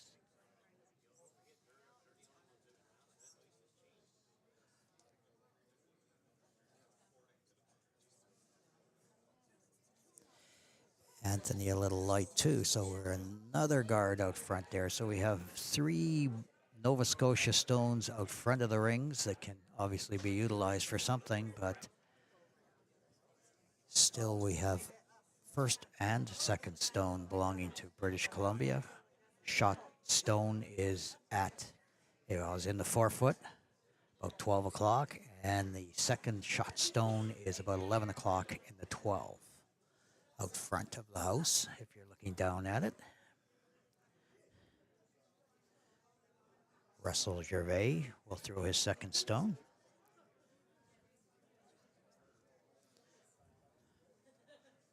Russell also uses a stick held at the hog line with just before the hog line with a light on it. They line that up in accordance to where the skip has the stone at the other end of the ice. Takes a little practicing because you've got to scale it down, of course. That takes a little time to figure out exactly where it needs to be. But these guys have been working together for a long time, and they get to figure things out quickly and know where it needs to be. Coming out of the hack, Fraser and Vic are on it.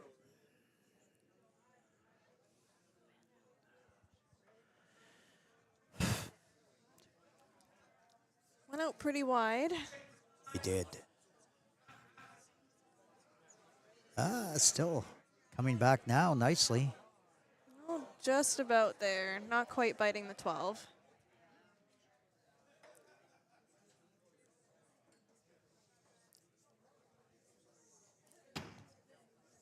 But I think we can kind of call that a guard coming that way. Yeah, it does guard up that BC stone in the top 4. Sitting shot rock. They're sitting 1 and 2, Team BC.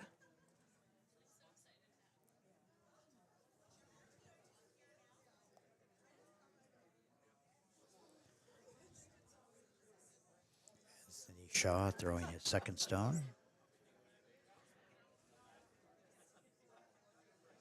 He's got a fair bit of weight on that.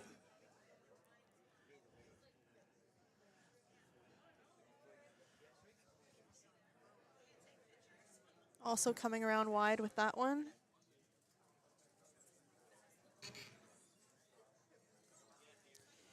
Into the rings. Died nicely, so he's full 8 in about the 4 o'clock position. So definitely second stone.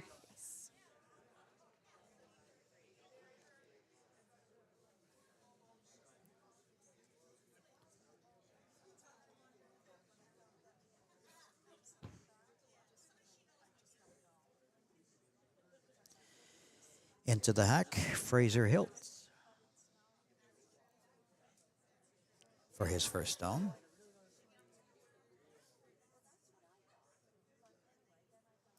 In a 5-1 game.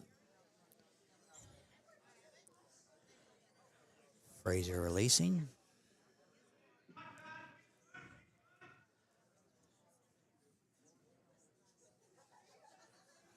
Everybody's playing wide, staying away from all that junk out front. There is quite a bit on the other side.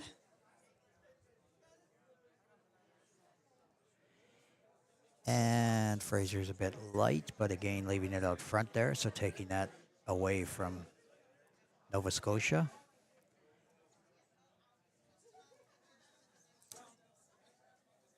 Still a bit of a port there between the shot in the 12-foot and the guard Fraser just put up, but it'd be pretty narrow to come through there.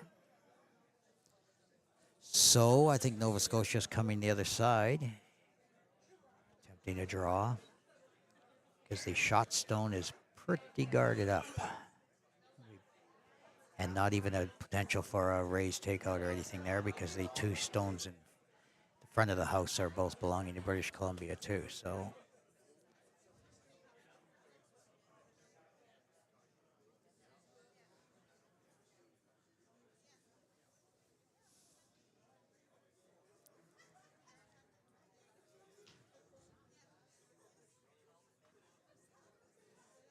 if you just joined us, welcome. It's the gold medal game of the Canadian Vision Impaired Curling Championship, live from Sydney.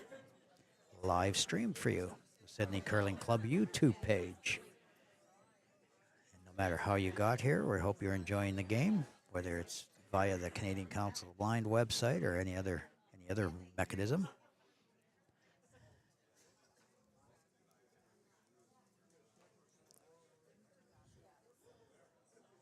Jim Simmons releasing now.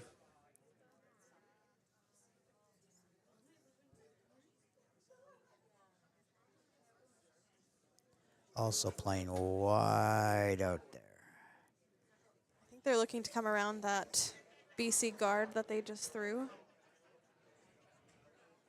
Little too much weight. It sails through the house. That ice hasn't been played much, so that's probably a little tough to judge the weight out way out that far. Definitely. Yeah.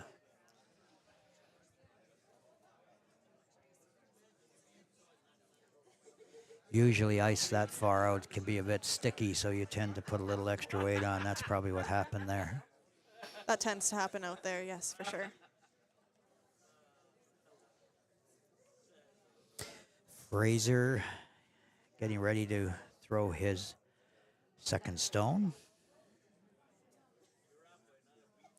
The sixth stone of the end for Team BC. Fraser's got a nice delivery. And away it goes. Victor on the broom immediately. Hoping to get it by their guard.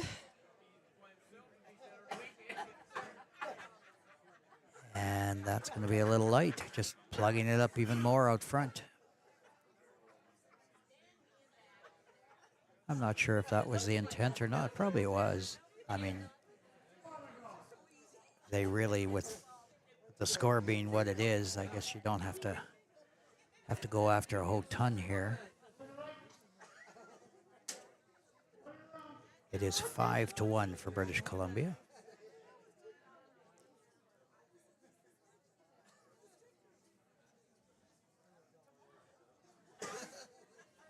Playing the other side of the rings now.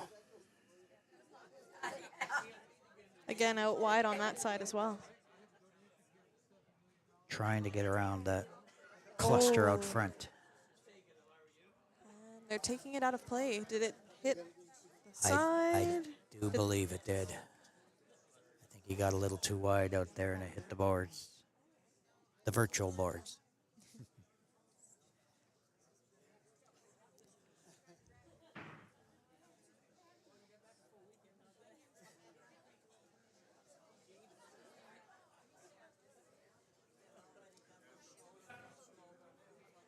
Skip stones on the way in the fifth end with Nova Scotia having hammer.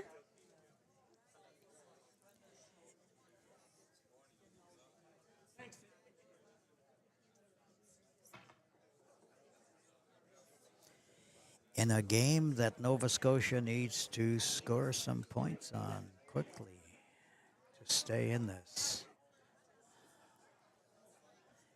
Eric Rosen, skip of the BC team, in the house.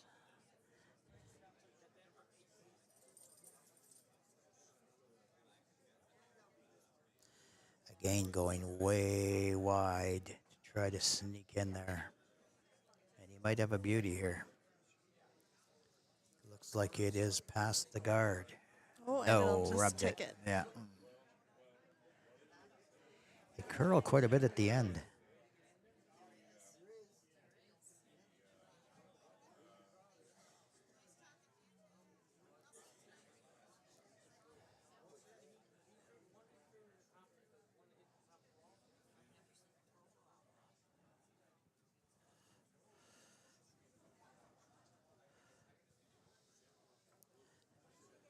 Skip of Team Nova Scotia, Louise Gillis, will throw next. First of two skip stones.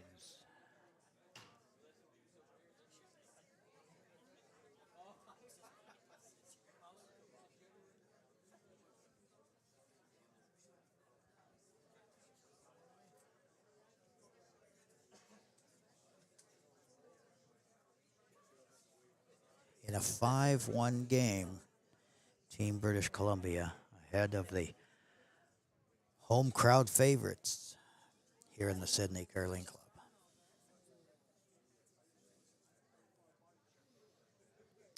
Lining up the ice for Louise in her first of two shots.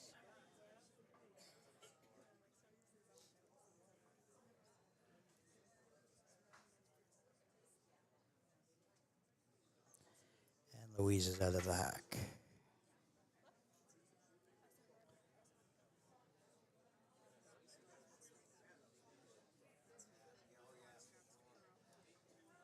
They're on the broom now. Trying to sneak in there. Looks like nice weight. They can keep it going. 3 sweepers on the rock. And they will sit top 12. Third shot.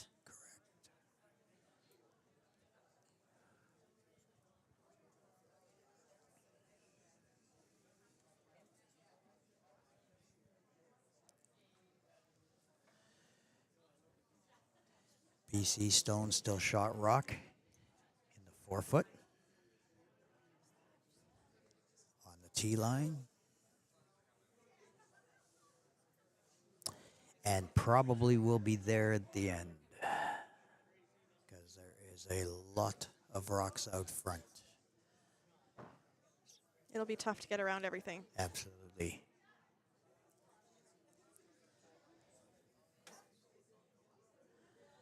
Second stone and final stone from Eric Rosen.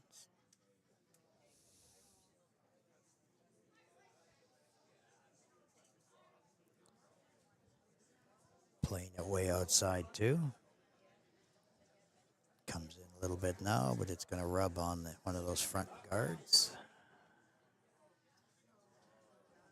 Now, I would suggest that stone is completely out of touch or out of reach. Just tapping one of the guards, leaving it out front. Quite the wall of guards they have up there. I'm not sure there's anything left but a draw on the other side, but I don't know. I guess they're still looking at something else. It'll be really tough to get shot Yeah. on this one.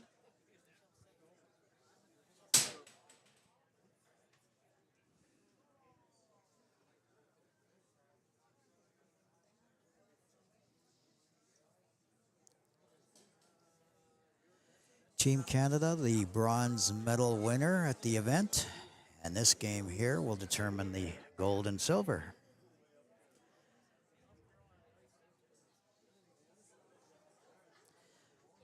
Following this and the medal presentations, the curlers will be treated to a banquet in Sydney. And that'll just about round out the week.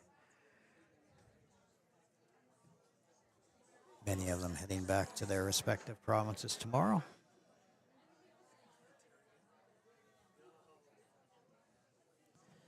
Lining up the broom now for Louise's final stone. In the 5th end of play. And Louise throws it.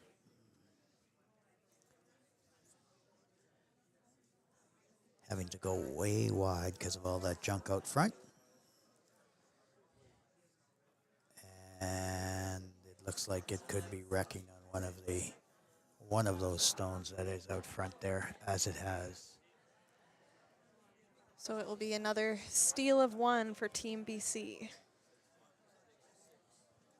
And we now have a 6-1 game for Team British Columbia over Team Nova Scotia.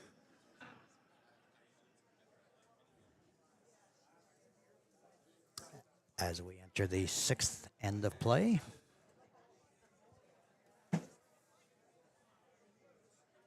Hope you're enjoying the coverage today, wherever you may be, tuned in, listening or watching the event.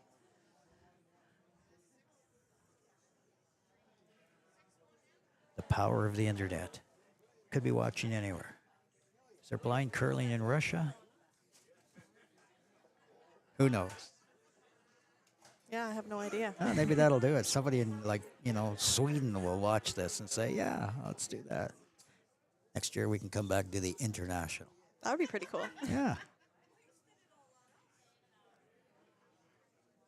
I know that was the hopes at one time to develop the sport into a Paralympic sport. And, that's still a possibility somewhere around. Some of the wheelchair participants have done that. Wheelchair curling is in the Paralympics, so I think that was the hope of the blind curlers at one time, too. Yeah, that would be neat to see that there. Wouldn't it, though, eh? These folks know what they're doing, that's for sure. Great curlers, great action here all week long. First stone coming down from Terry, British Columbia, and he's got himself a little biter there. Say about 11 o'clock-ish in the 12. Biting.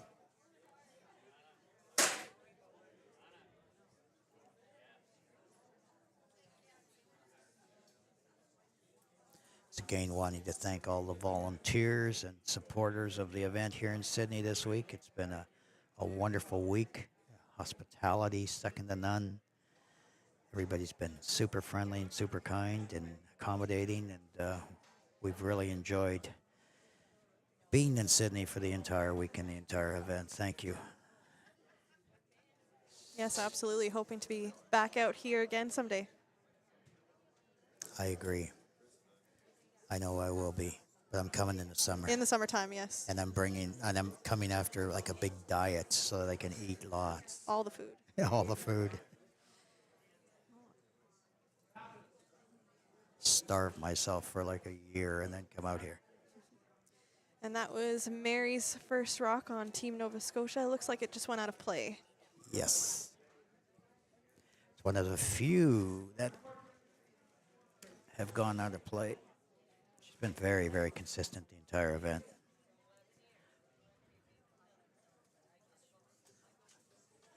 Saw Mary's picture in the paper the other day. They've had tremendous coverage, media coverage from CBC, CTV, the Cape Breton newspaper, and other sources here, and we thank them for that too. It's been great. Terry second stone coming down the ice, and he hogged it. Terry. So still only one rock in play that belongs to Team BC, sitting, biting top 12. Again in that 11 o'clock spot. Now you're getting the hang of it. There we go, yeah. Right on. You probably don't even know what an analytical clock is. You're probably digital because of your youth. Oh no, I learned how to tell time on an analog clock still.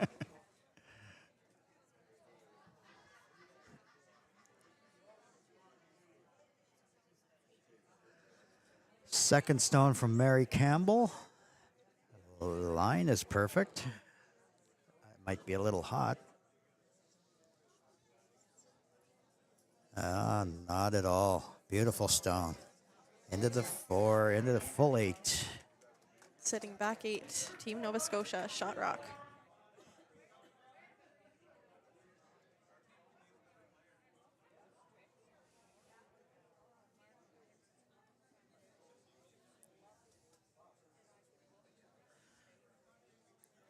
Once again, if you're just tuning in, you are tuned into the gold medal game of the Canadian Vision Impaired Curling Championship from Sydney, Nova Scotia. I know it's early morning in British Columbia, and I know we have a lot of viewers and listeners out there, so welcome aboard, in case you joined us late.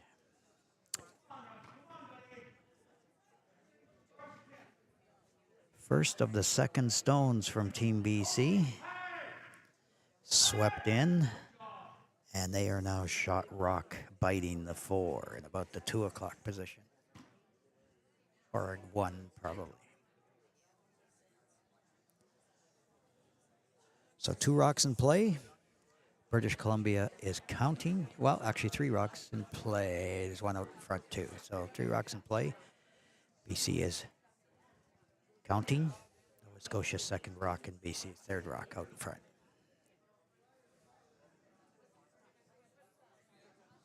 Anthony Shaw is in the hack. A 6-1 game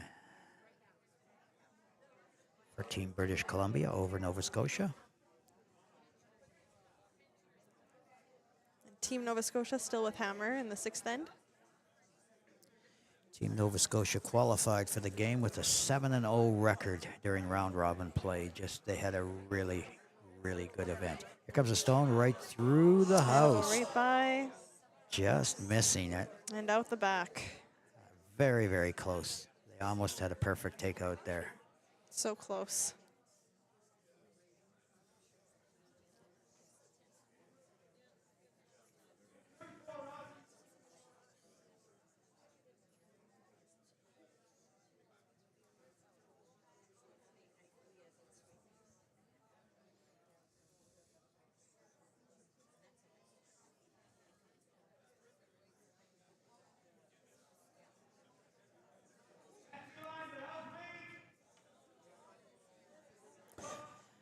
Comes another British Columbia stone. On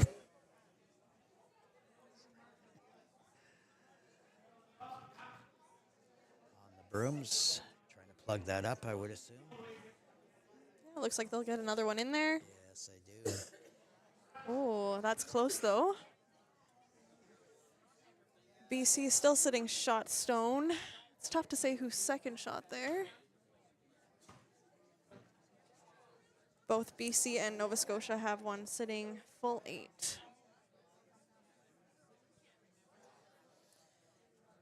Potential for a double takeout is there.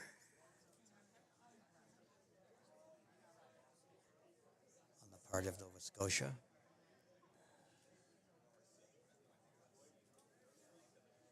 Who have just delivered their next rock.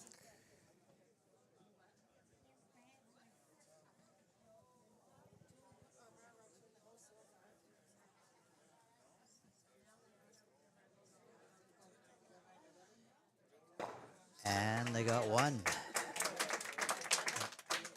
And our shot rock now.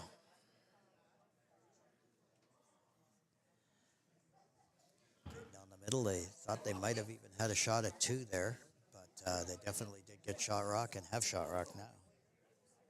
So Nova Scotia lies 1.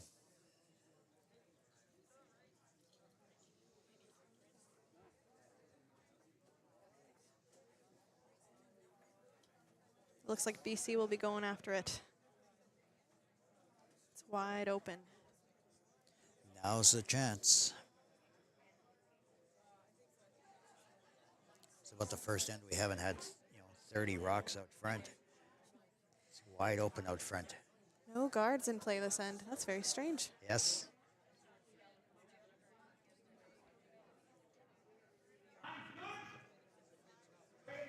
Rock has been delivered. And Vic's on the broom. He's off the broom now, so hear Eric in the background. Beautiful shot. But And it'll yes, go enough. out the back. Yeah, I didn't know if it had enough to. Just enough. Yeah.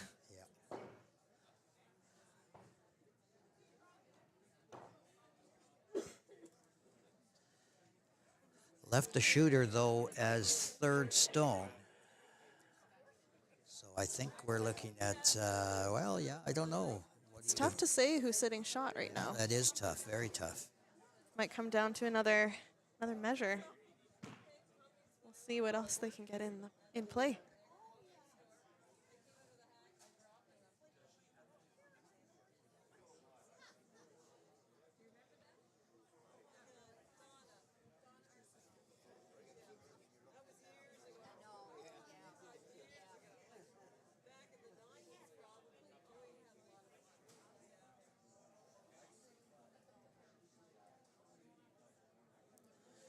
Sydney Curling Club have been very, very accommodating all week. Again, we want to thank them for their hospitality. They've juggled some of the in-house curling around so that we could have ice time in the daytime. I know they moved their seniors league out, and they've just been great in helping us and getting things together. And we thank them very, very much for their hospitality and kindness. As stones delivered, Nova Scotia, they did get one out and lost the shooter also. So now I guess we don't have to worry about that measurement anymore. Yeah, I guess not. Nova Scotia lies 1. 7 o'clock position in the 8-foot. And British Columbia have second and third stone. Second stone would be about 1 o'clock, and third stone would be about 10 or 11. Still wide open to take out any of those rocks. No guards in place still. Nothing in play is right.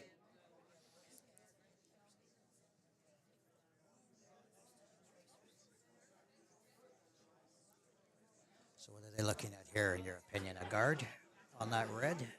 I'm surprised they're not taking out. Yeah, I wonder, unless they would be drawing up to it. But yeah, I'm also surprised they're not taking out that blue Nova Scotia stone in the back 8. Still fairly aggressive considering the score.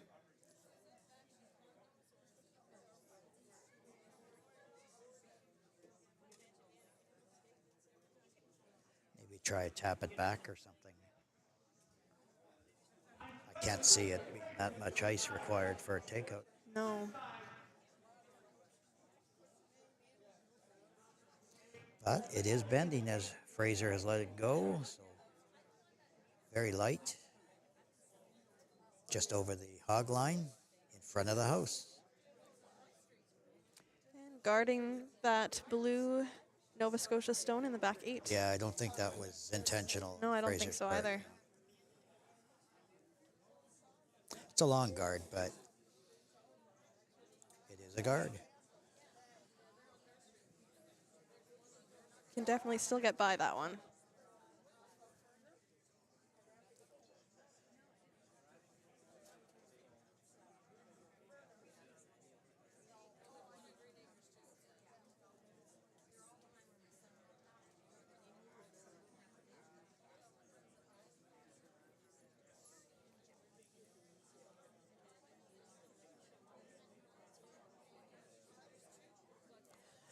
It's just quite a big end because Nova Scotia needs a couple of points here to stay in this game.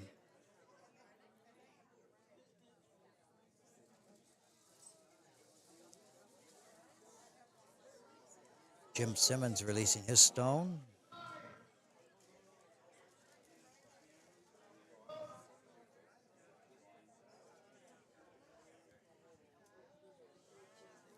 Needs to sit.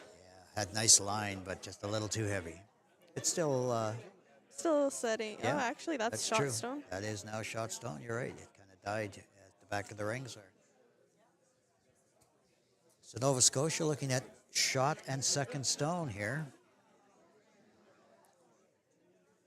British Columbia being 3 and 4. And we're on to the skip stones in the 6th end.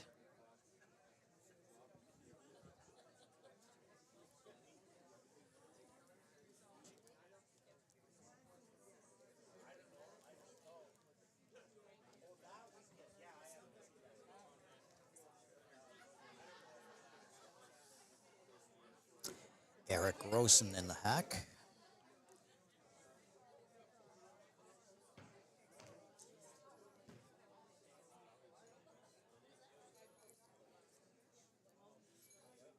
And they're jumping on that one right away.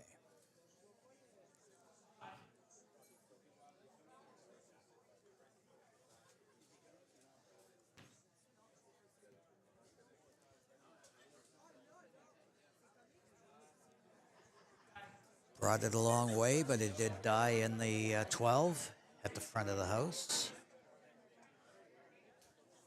Probably eliminating any chance of a takeout of those two backstones.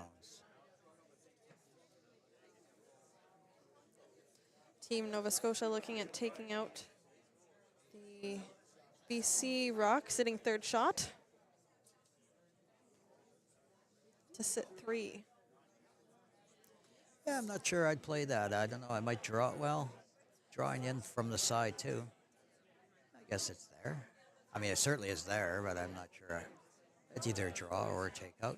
But that would be very healthy for them if they could get. It almost looks like they're discussing the hit and roll. Not sure. Yeah, you might be right.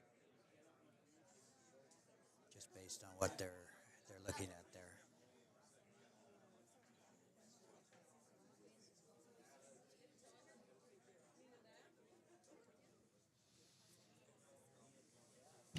Coming at it with the out turn.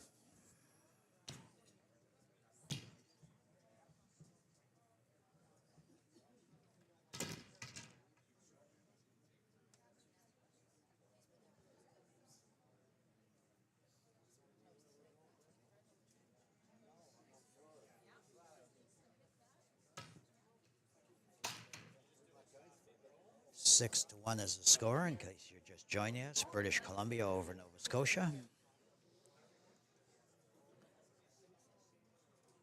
Louise Gillis throwing her stone.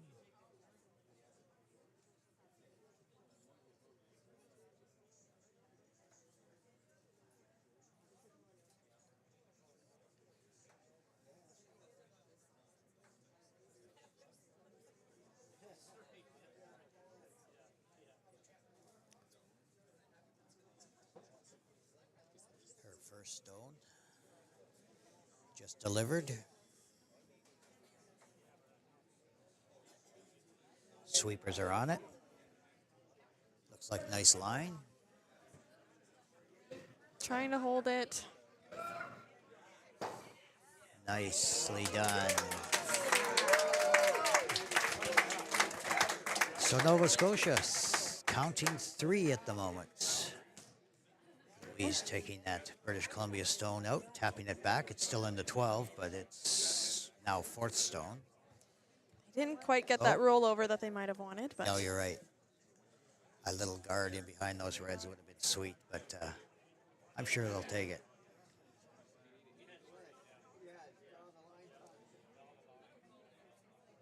Eric's at this end of the ice, looking things over, deciding with Fraser which way they're going to go on it.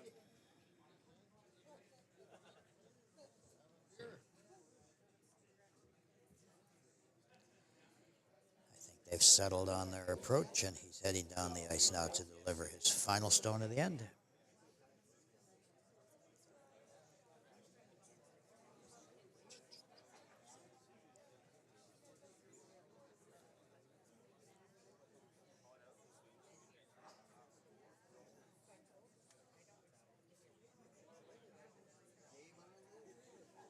Sixth end action.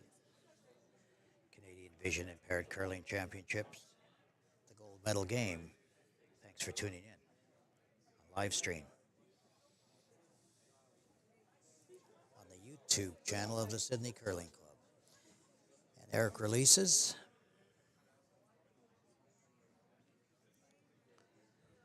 Playing it fairly far outside. Left it alone, and they're just going to let it die out front. So we've got a game coming up here. Sydney looking at 3, and that could turn into 4. That'll tighten things up a bit.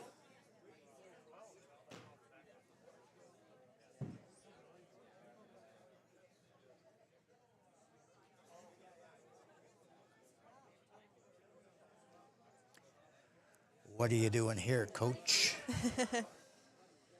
well, it's tough to come around. Well, I guess you could still come around wide on the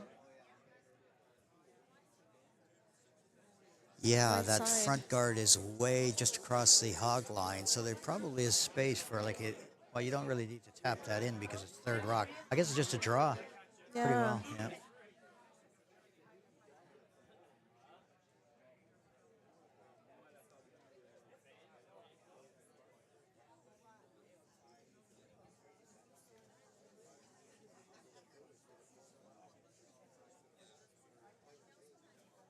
Yeah, all they need to do is bite the 8 on this one.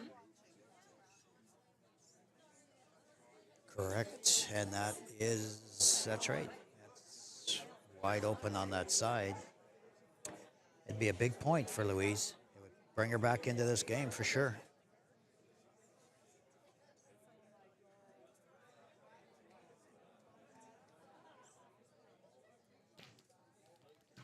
And here it comes. I think she got a little inside there. It looks to be inside.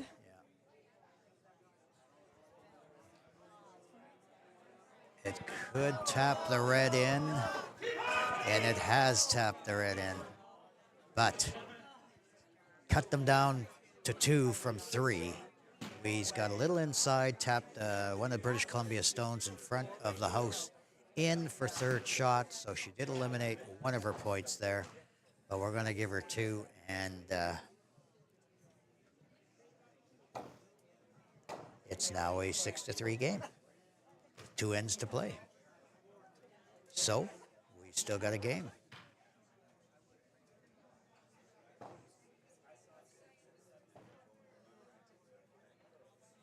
Yeah, a lot can happen in 2 ends. Have you ever scored an 8-ender or been a part of an 8-ender? I have not. No, That's have a you? rarity. No, I think I've been around for a 7. Yeah. You know, Yep, and it definitely 7. happens, yeah, because you get a lot of little biters and you forget about them, and the next thing you know, you go, oops. Yeah, never an 8 for us, but maybe one day. That's right. 2 ends to play. Mary Campbell in the hack now because British Columbia has the hammer in this end. A 6-3 gold medal game from Sydney, Nova Scotia. Thanks for tuning in, everybody.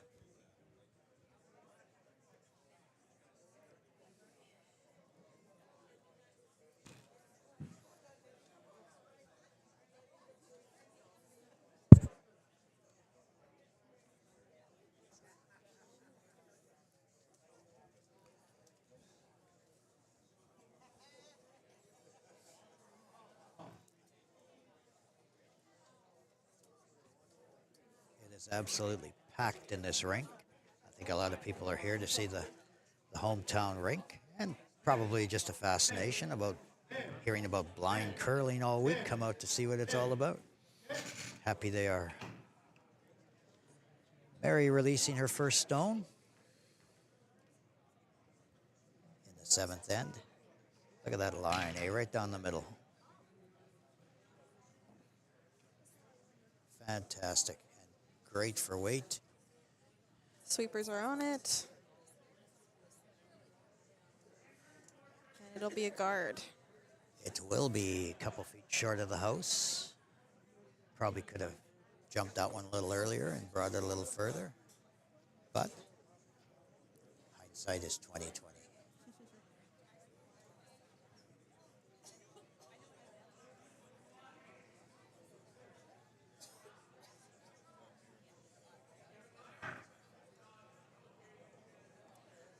Team BC trying to come around that guard, but they will tap it.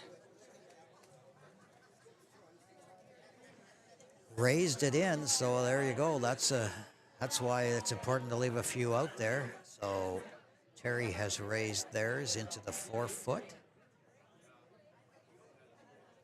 And of course there's a long British Columbia guard out front.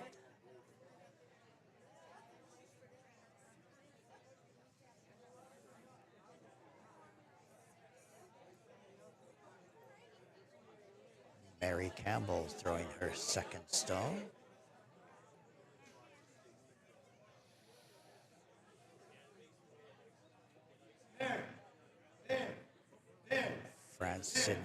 Francis calling her name to line her up. Releases the stone. I think we got a little off center there. They are on it to see if they can salvage that one. And it looks like it could be sticking around. No, just out of the rings.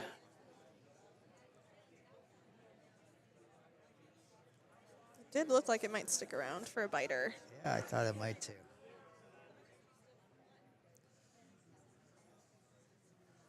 One Nova Scotia stone in the 4 foot in the 7th end of the final game. This year's Canadian Vision Impaired Curling Championship. Terry Pipke now throwing his stone. Both Fraser and Vic are on it. Looks like he might have a good one there. Just past the guard. But just a little shy of weight, but still kicking around in the 12 foot. At about 11 o'clock, where the Nova Scotia stone is 11 o'clock, but in the 4 foot. So you probably might be able to tap that up later or whatever. It's could be in play. Yeah, you never know. Anthony Shaw in the hack for Nova Scotia, throwing his first of 2 stones.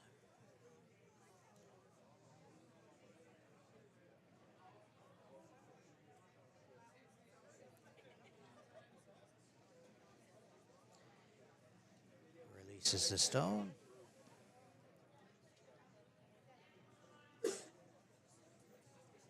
And we have some sweepers on it.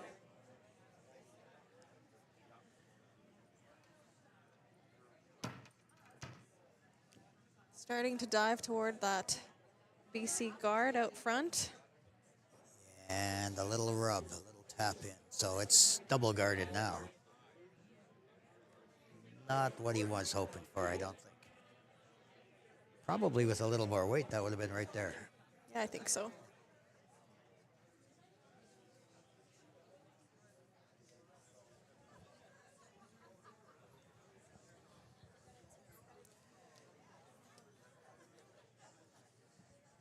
Russell Gervais in the hack, throwing immediately.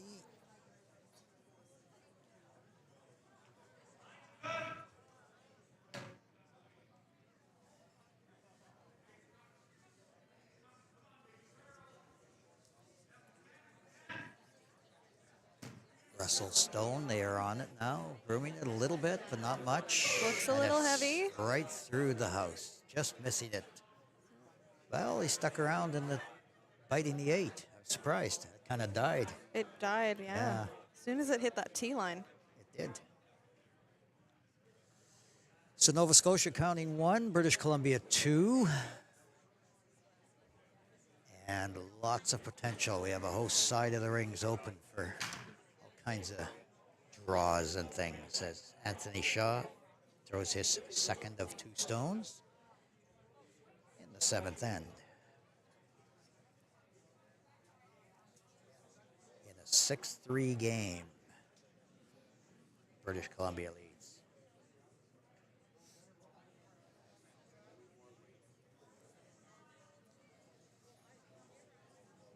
Just putting the brooms to his stone now.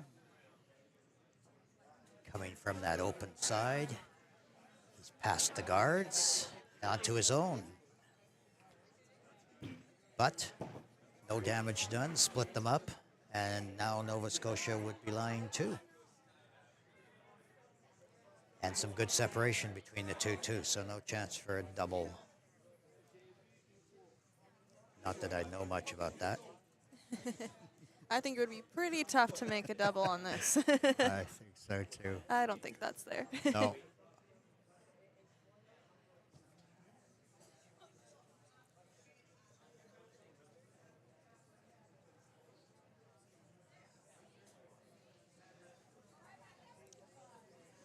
Russell's second stone for Team British Columbia. It's just being released now.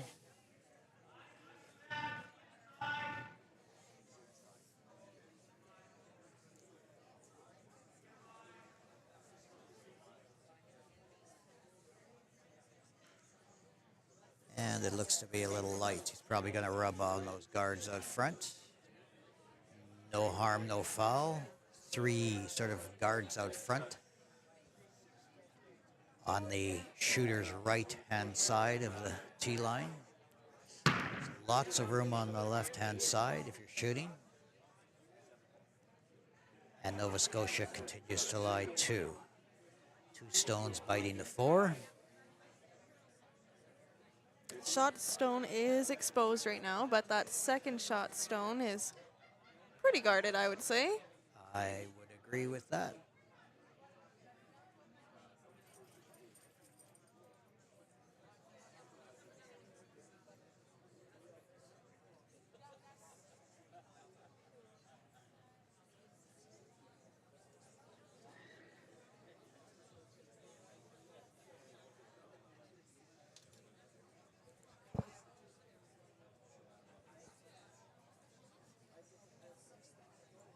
Third stone's on the way in the 7th end.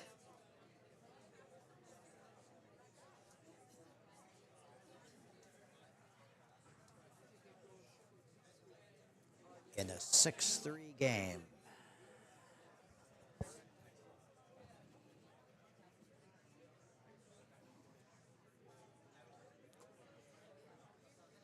Again, for those that might have tuned in late, the consolation game or the bronze medal game was Team Canada, who will no longer be known as Team Canada subsequent to this event, but Team Canada, winners of the last event from Edmonton, victorious over Team Manitoba.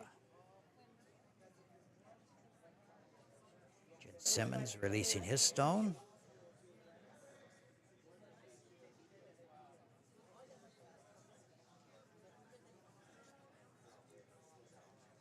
Looks like he's got some nice weight there. In fact, it may be a little hot. And Right it out to is. the back. Yes. So Nova Scotia still just sitting the 2. Shot rock is exposed. That almost hit the back British Columbia one, which probably would have given him 3. It was very close, but he sailed right through it.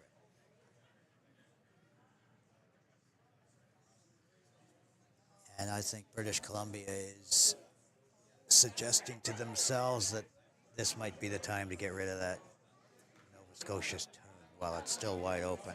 I think they might be trying to hit and roll over under cover Yep. to sit shot.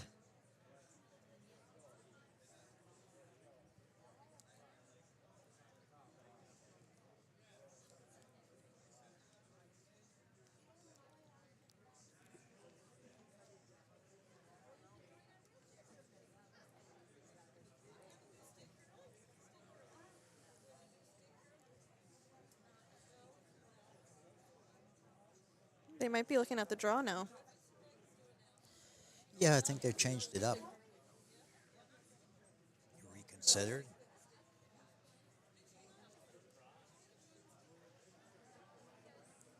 Based on where they've got the broom.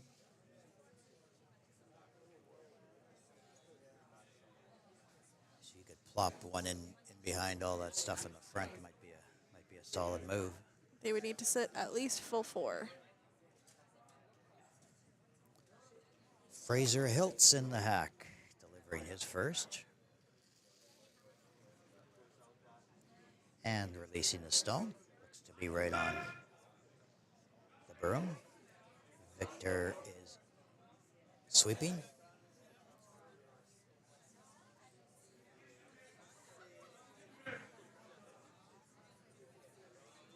He is by the guards in the little front. rub off the guards. Oh, and it'll He's settle drawn the right button. on the button. A button shot for Fraser. Did he rub the front guards? Oh, or- he did, Ah, yeah. okay. Little rub off the guards. I thought he might have been by them, but he rubbed them and There was a little bit more weight to it, but those guards definitely slowed it down, sitting right on the lid. wow. They used to give you a turkey for doing that, didn't they? Back in the day, at Christmas time. That's beautiful. Beautifully placed, right on the button.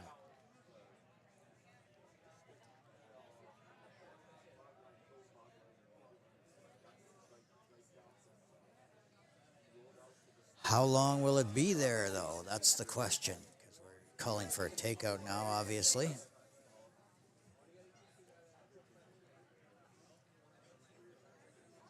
It's not behind cover, so they can get at it.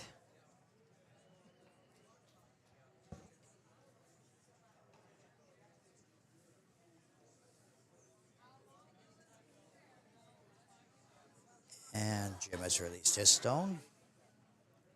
It's got quite a bit of weight on it. It has to curl. It's a bit wide, but it's looking good. He's got it.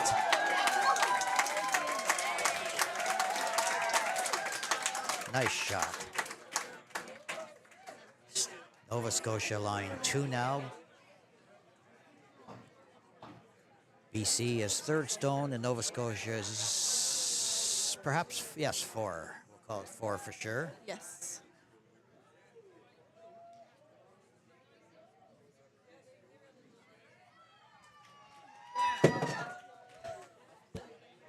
Crowd's getting rowdy back there. Yes, I it is. Everyone's getting excited. know. We better hunker down and stay here. I don't know if I want to go back there. Alrighty, Fraser second stone. Obviously looking for a takeout here. Looks to be a little inside. Starting to curl over towards that pile of guards out front.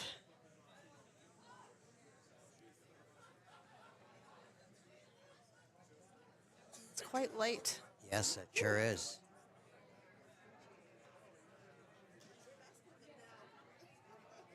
That's a little surprising. And Nova Scotia now. Skip stones. Line 2. BC with hammer in the 7th.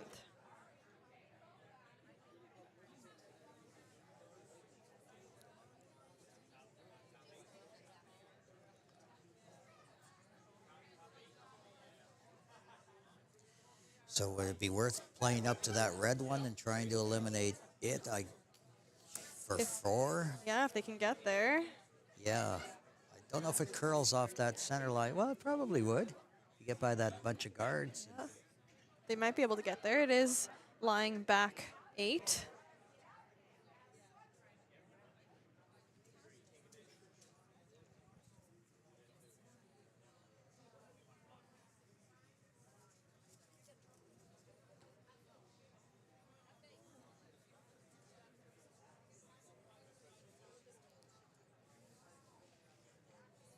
Louise Gillis throwing her first stone.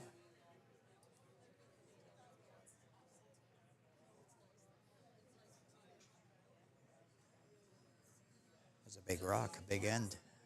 If Nova Scotia can get a few here. And Louise releases her stone.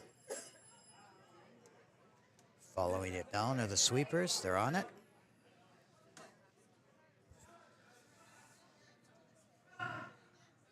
Hoping to get it by those guards. And it's not going to be by the guard. She upped the guards and unfortunately left the shooter there too. So that could affect her last rock too.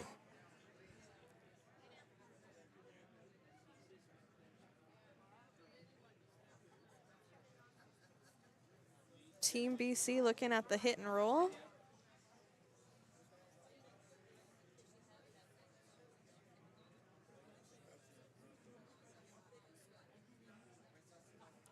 Eric, having a look at it, heads back down to shoot his stone.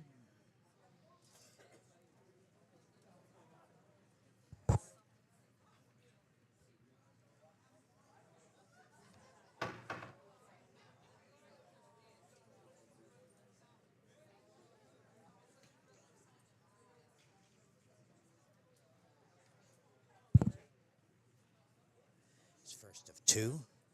Eric having the hammer after Nova Scotia scored a couple.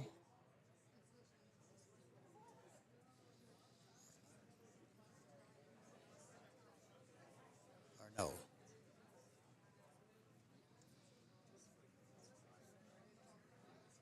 It's out quite wide over there. He is. Trying to bring it over. And it gets a little rub. He is taken out. The shot stone. So it's British Columbia. Nice shot there. For sure. I didn't know whether it was going to come or not, but it did. Just curled enough. So BC is shot.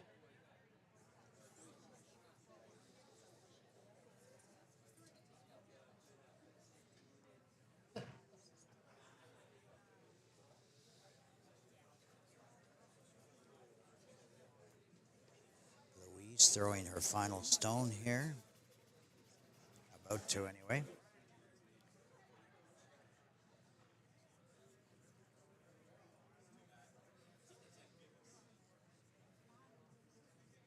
Interesting scenario here. She can eliminate that red rock and leave her shooter. She could be looking at 3.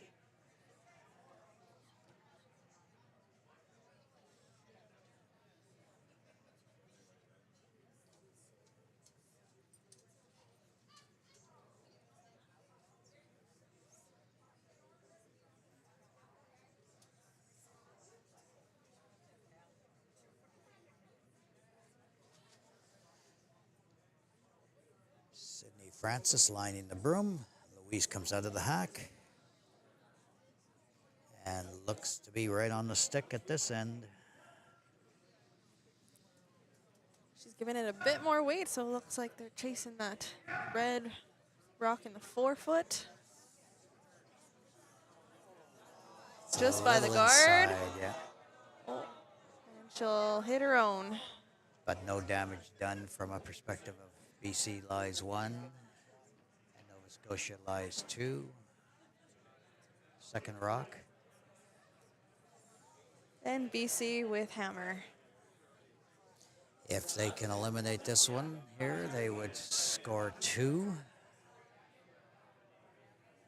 And that would be tough to come back from an 8-3 deficit in the final end.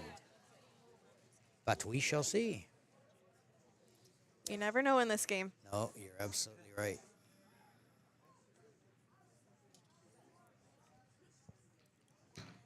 Eric Rosen, Team BC skip, in the hack for the final stone of 7th end. And he delivers.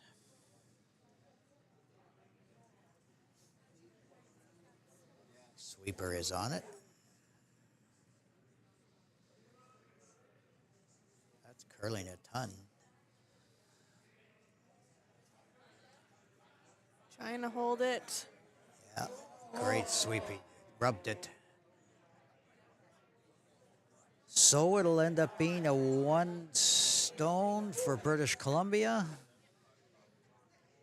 giving up the hammer in the final end, but walking away from the 7th end with a 7-3 score.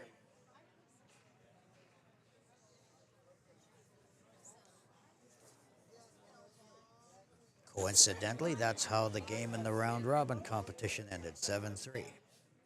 But we have another end here, so this one won't.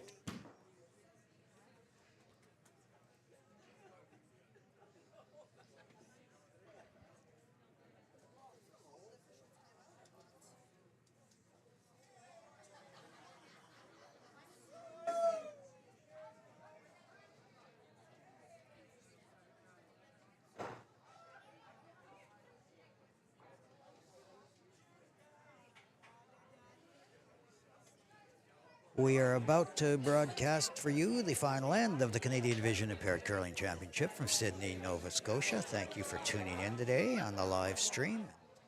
Special thanks goes out to the crew here and Kirsten for jumping in and chatting with me while we watch this final game. Yeah, thanks for having me. It's been fun. Yes, for sure.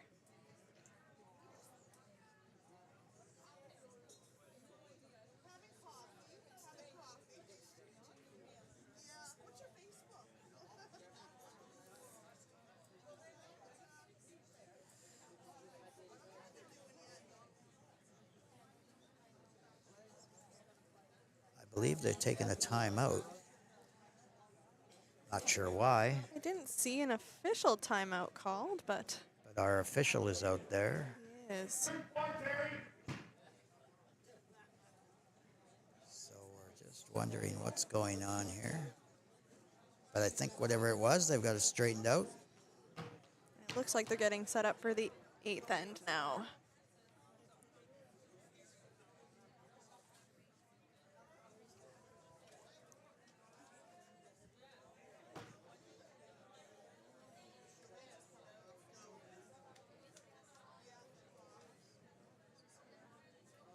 Terry Pipke releases the first of 2 in the 8th.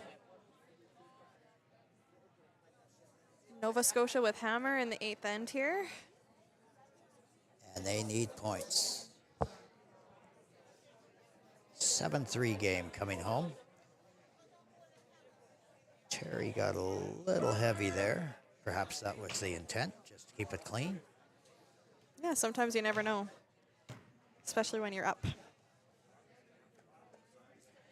Once again, we're wanting to thank the Canadian Council of the Blind, CCB National, for their support of this event. The governing body of blind curling in Canada. They, besides curling, they're involved in technology training and advocacy and all kinds of wonderful things. Canada's largest consumer organization for persons who are blind and vision impaired, and the lead sponsor of this event, as they have been for some 17 years now. So thankful for their help and support at the event. I know that President Jim Tokas has been with us for the last couple days, enjoying some of the action here. And we look forward to their continued involvement.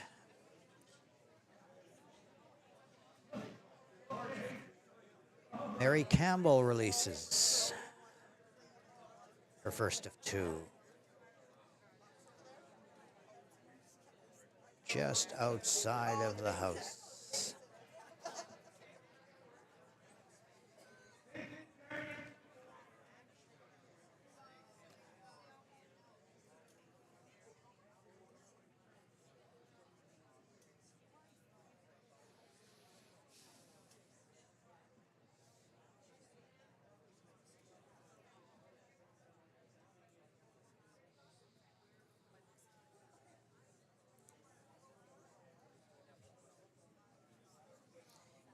Here comes Terry's second stone.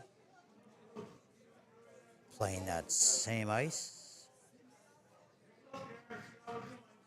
They are on the brooms, Victor and Fraser. And they're just going to get that over the hog line. And, well, Still they're sliding. Yeah, they're still sliding indeed. Good for them. They Sweeping. kept it going. Yeah, full 12. Yeah, just biting the 8-foot. About 11 o'clock. 10, 11 o'clock. Around there. 10:30. Right, yes.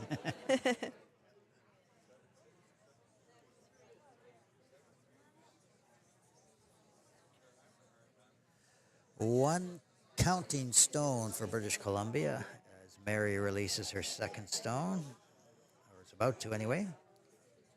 7-3, British Columbia over Team Nova Scotia.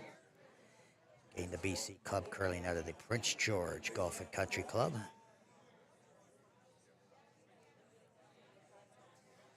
Mary has released her final stone. They are sweeping it. Lots of rotation on her stones. So it might keep going here. Very much so. See if it settles down. 4 foot, 8 foot, 12 foot. And through just the back. Out. Yeah. She's had a very successful event, as have a lot of the leads here. Tremendous curling throughout the week.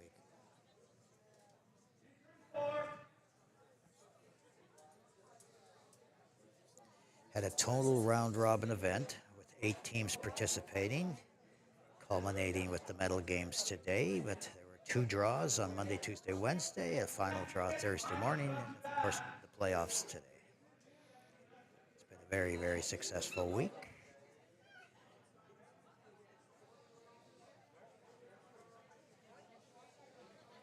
British Columbia stone. Wow, did that dive over at the end?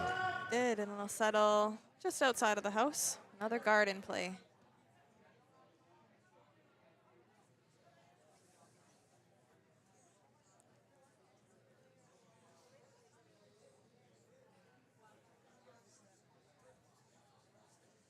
As I mentioned earlier, New Brunswick, first year in the event. And your crew from Saskatchewan, it's their second year, but and they struggled a little bit to find a win this week, but they'll be back. I know that crew. They're enthusiastic and ready to roll. We'll definitely be back. And as I said, we learned a lot this week, so hoping to practice at home and use some of that in the future, hopefully at the next national event. It'll happen for sure.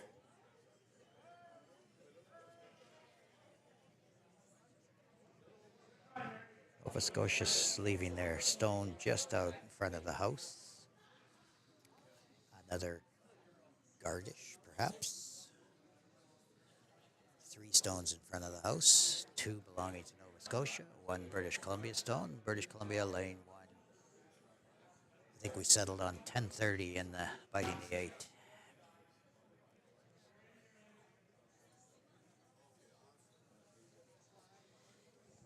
Thanks to the crew involved in streaming today. I had the opportunity of watching some of the action last week from my home in British Columbia and went, wow, you guys are on it. Do a tremendous job. They really, really have, and we appreciate their involvement on the event today. First class. Coming out quite wide here with this one. Indeed. And if we run into the boards? No, Nope. it's still going. Still in play. Might do a little... Oh, A little rub? no, just by. Just by. They almost pushed theirs in a little bit. That would have been a brilliant shot. They would have got a little roll in behind cover. Yeah, they'll sit biting back 12. Oh, you're right. Didn't even notice that. I thought it was dead. No, it stayed in. It Just did. in.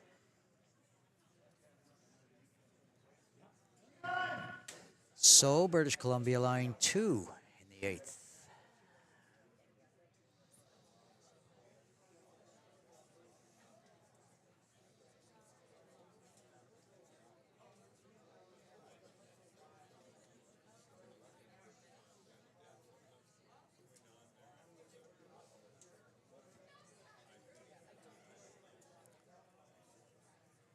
Nova Scotia and the Hack.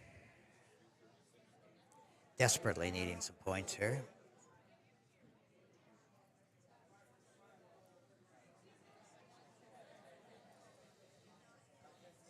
And releasing the rock is Anthony's. Going to be on that front red one. Trying to Gonna get rub through that port. Yeah, they did. They probably just made should have. it. Yeah, nice stone, actually. Needs to slow down. Oh, we are. Oh, that's close there. Yes, we're in the biting the 8-2. I'm think thinking Nova Scotia. Yeah, I was going to say the same thing. We agree. So it must be right. Must be. Nova Scotia line 1 will give BC 2 and 3.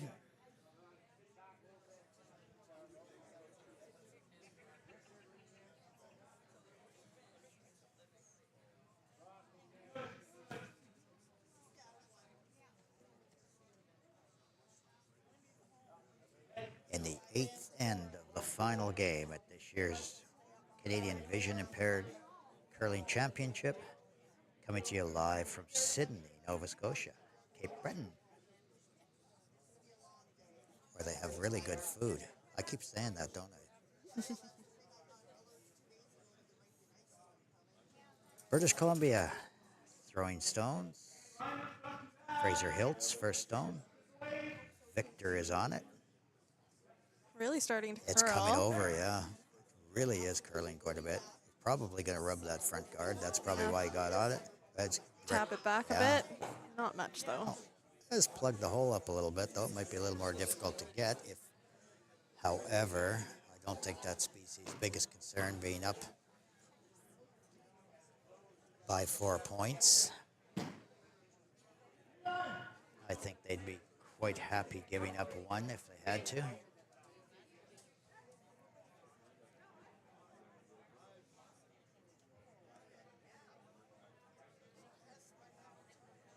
Everybody's a winner at this event. It's been a great week and some great curling, and we applaud all the athletes and the volunteers and coaches and sweepers, and it's just been a win all the way around.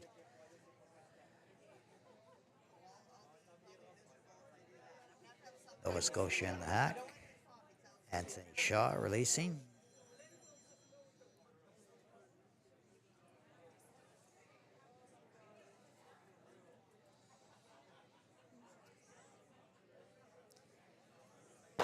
Onto the red, front guard, punching it right through the house, perhaps. Maybe get a biter? No, it's all the way through. Yeah, and they got it through.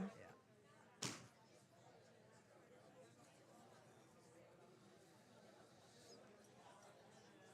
Nova Scotia still just sitting the one. And 3 Nova Scotia stones out front, 1 British Columbia stone out front, so it's starting to get a little plugged up in the middle, so we're having to come out wide for any sort of a draw, if that's what they're looking at, and that is what they're looking at. Taking ice outside of the rings, and I'm probably trying to draw in on the outside.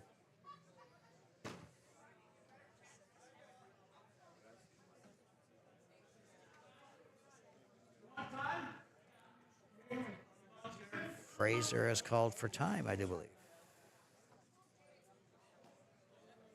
I may be wrong there.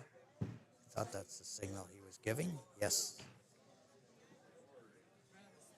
Having a look at the other side. Looking to tap something back. Yeah, probably a long raise on that front one of theirs. They have one out front, which should sort of be guarding that one at 10:30 that we spoke of earlier. And I'm wondering if he's, I guess they're really trying to determine which of those two is shot rock. They should just listen to us. We figured it out long ago. And if we're wrong, we're done anyway, right? Oh, yeah. I agree. I think it's still... Still looks like Nova Scotia. Yeah. I think that's what they were trying to determine, whether in fact it was. It's hard to tell when you're out there, especially when they're split up quite a bit like that. Indeed, and even tougher on a monitor like this. You got to be right above it, especially when they're that close.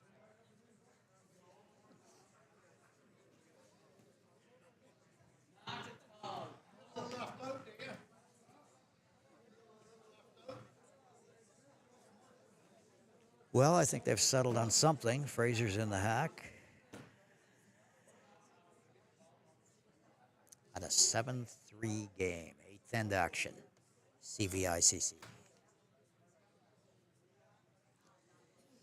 Fraser delivering the stone now. Are coming down that side. He's trying for the raise.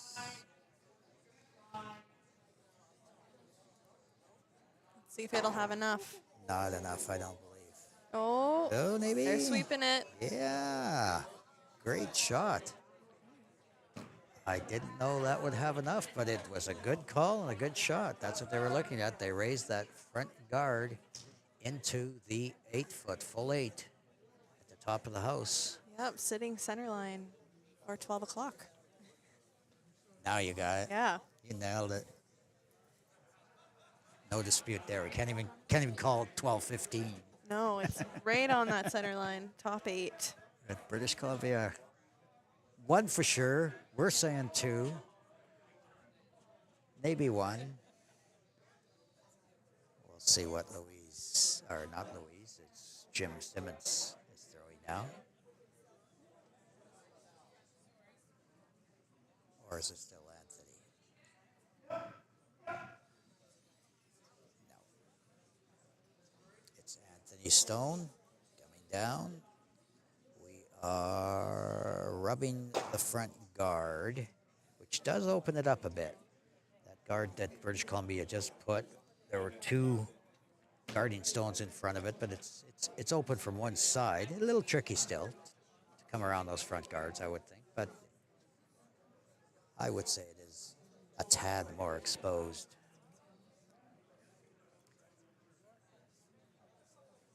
We'll see if Eric elects to go for it. And I don't think they are. I think he's just going to be happy maybe plugging it, or no, of course, that's a British Columbia stone, so Eric will probably just plug it up.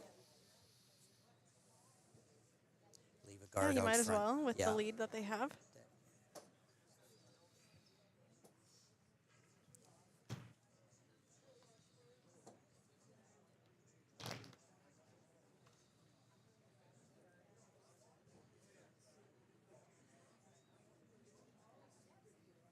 Eric Rosen's first stone of the end.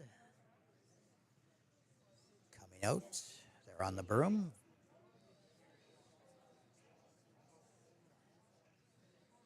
Looks like he may have a real nice stone here.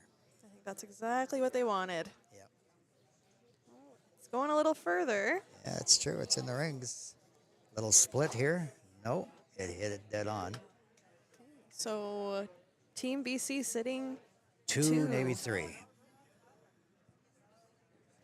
2. For sure. definitely 2. Yeah. Almost looks like somebody moved that third red one. I'm not as confident now anymore. Well, especially since they've been looking at it a couple times. That's so true. I guess we'll find out.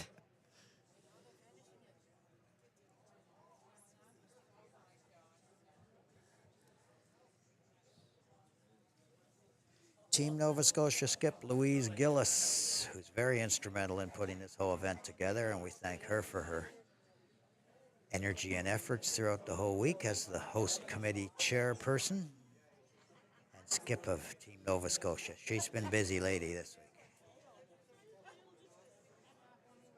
Coordinating, curling, and now in the final game.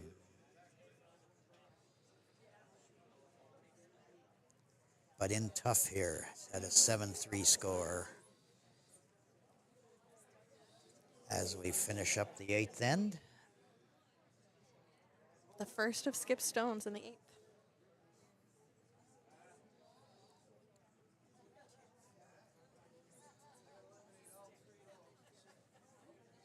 And she delivers the stone. Approaches the hog line. She's looking to rub off a guard and loses the shooter. And probably rubs that guard into Yeah, he's shaking hands, and they're calling that a game. So there you have it, folks. We will give them 1, 2, perhaps 3, but a victory for Team British Columbia over Nova Scotia in this final game today of the Canadian Vision Impaired Curling Championship. As the curlers shake hands, congratulate each other on a very successful week. And we have enjoyed bringing you the action here this afternoon. It's been great being with you. We thank you for tuning in from coast to coast. We hope you've enjoyed it. Thanks again to the team that's pushing the buttons and making us look and sound good today. It's been a slice. Again, hope you follow the Sydney Curling Club YouTube channel for more action as they continue to stream from Sydney here. Kirsten, thank you very much for being a part of this today. Yeah, thanks, Corey. It's been fun. It has I've been enjoyed fun. it. I look forward to you and the Saskatchewan bunch coming out again in future events. And Absolutely. we'll look forward to your participation and their participation. So we hope you've all enjoyed this here. It's been fun bringing it to you, live streaming. It's the first time we've ever done it. And as the curlers congratulate each other on a very successful week, the entire event's been very successful, and we thank you all for being a part of it today. So from one last time from Sydney, Nova Scotia, thank you folks for tuning in. Thank you for being a part of the Canadian Vision Impaired Curling Championships. Goodbye for now. Something about this place brings me back, it always brings me back. This kind of love won't change.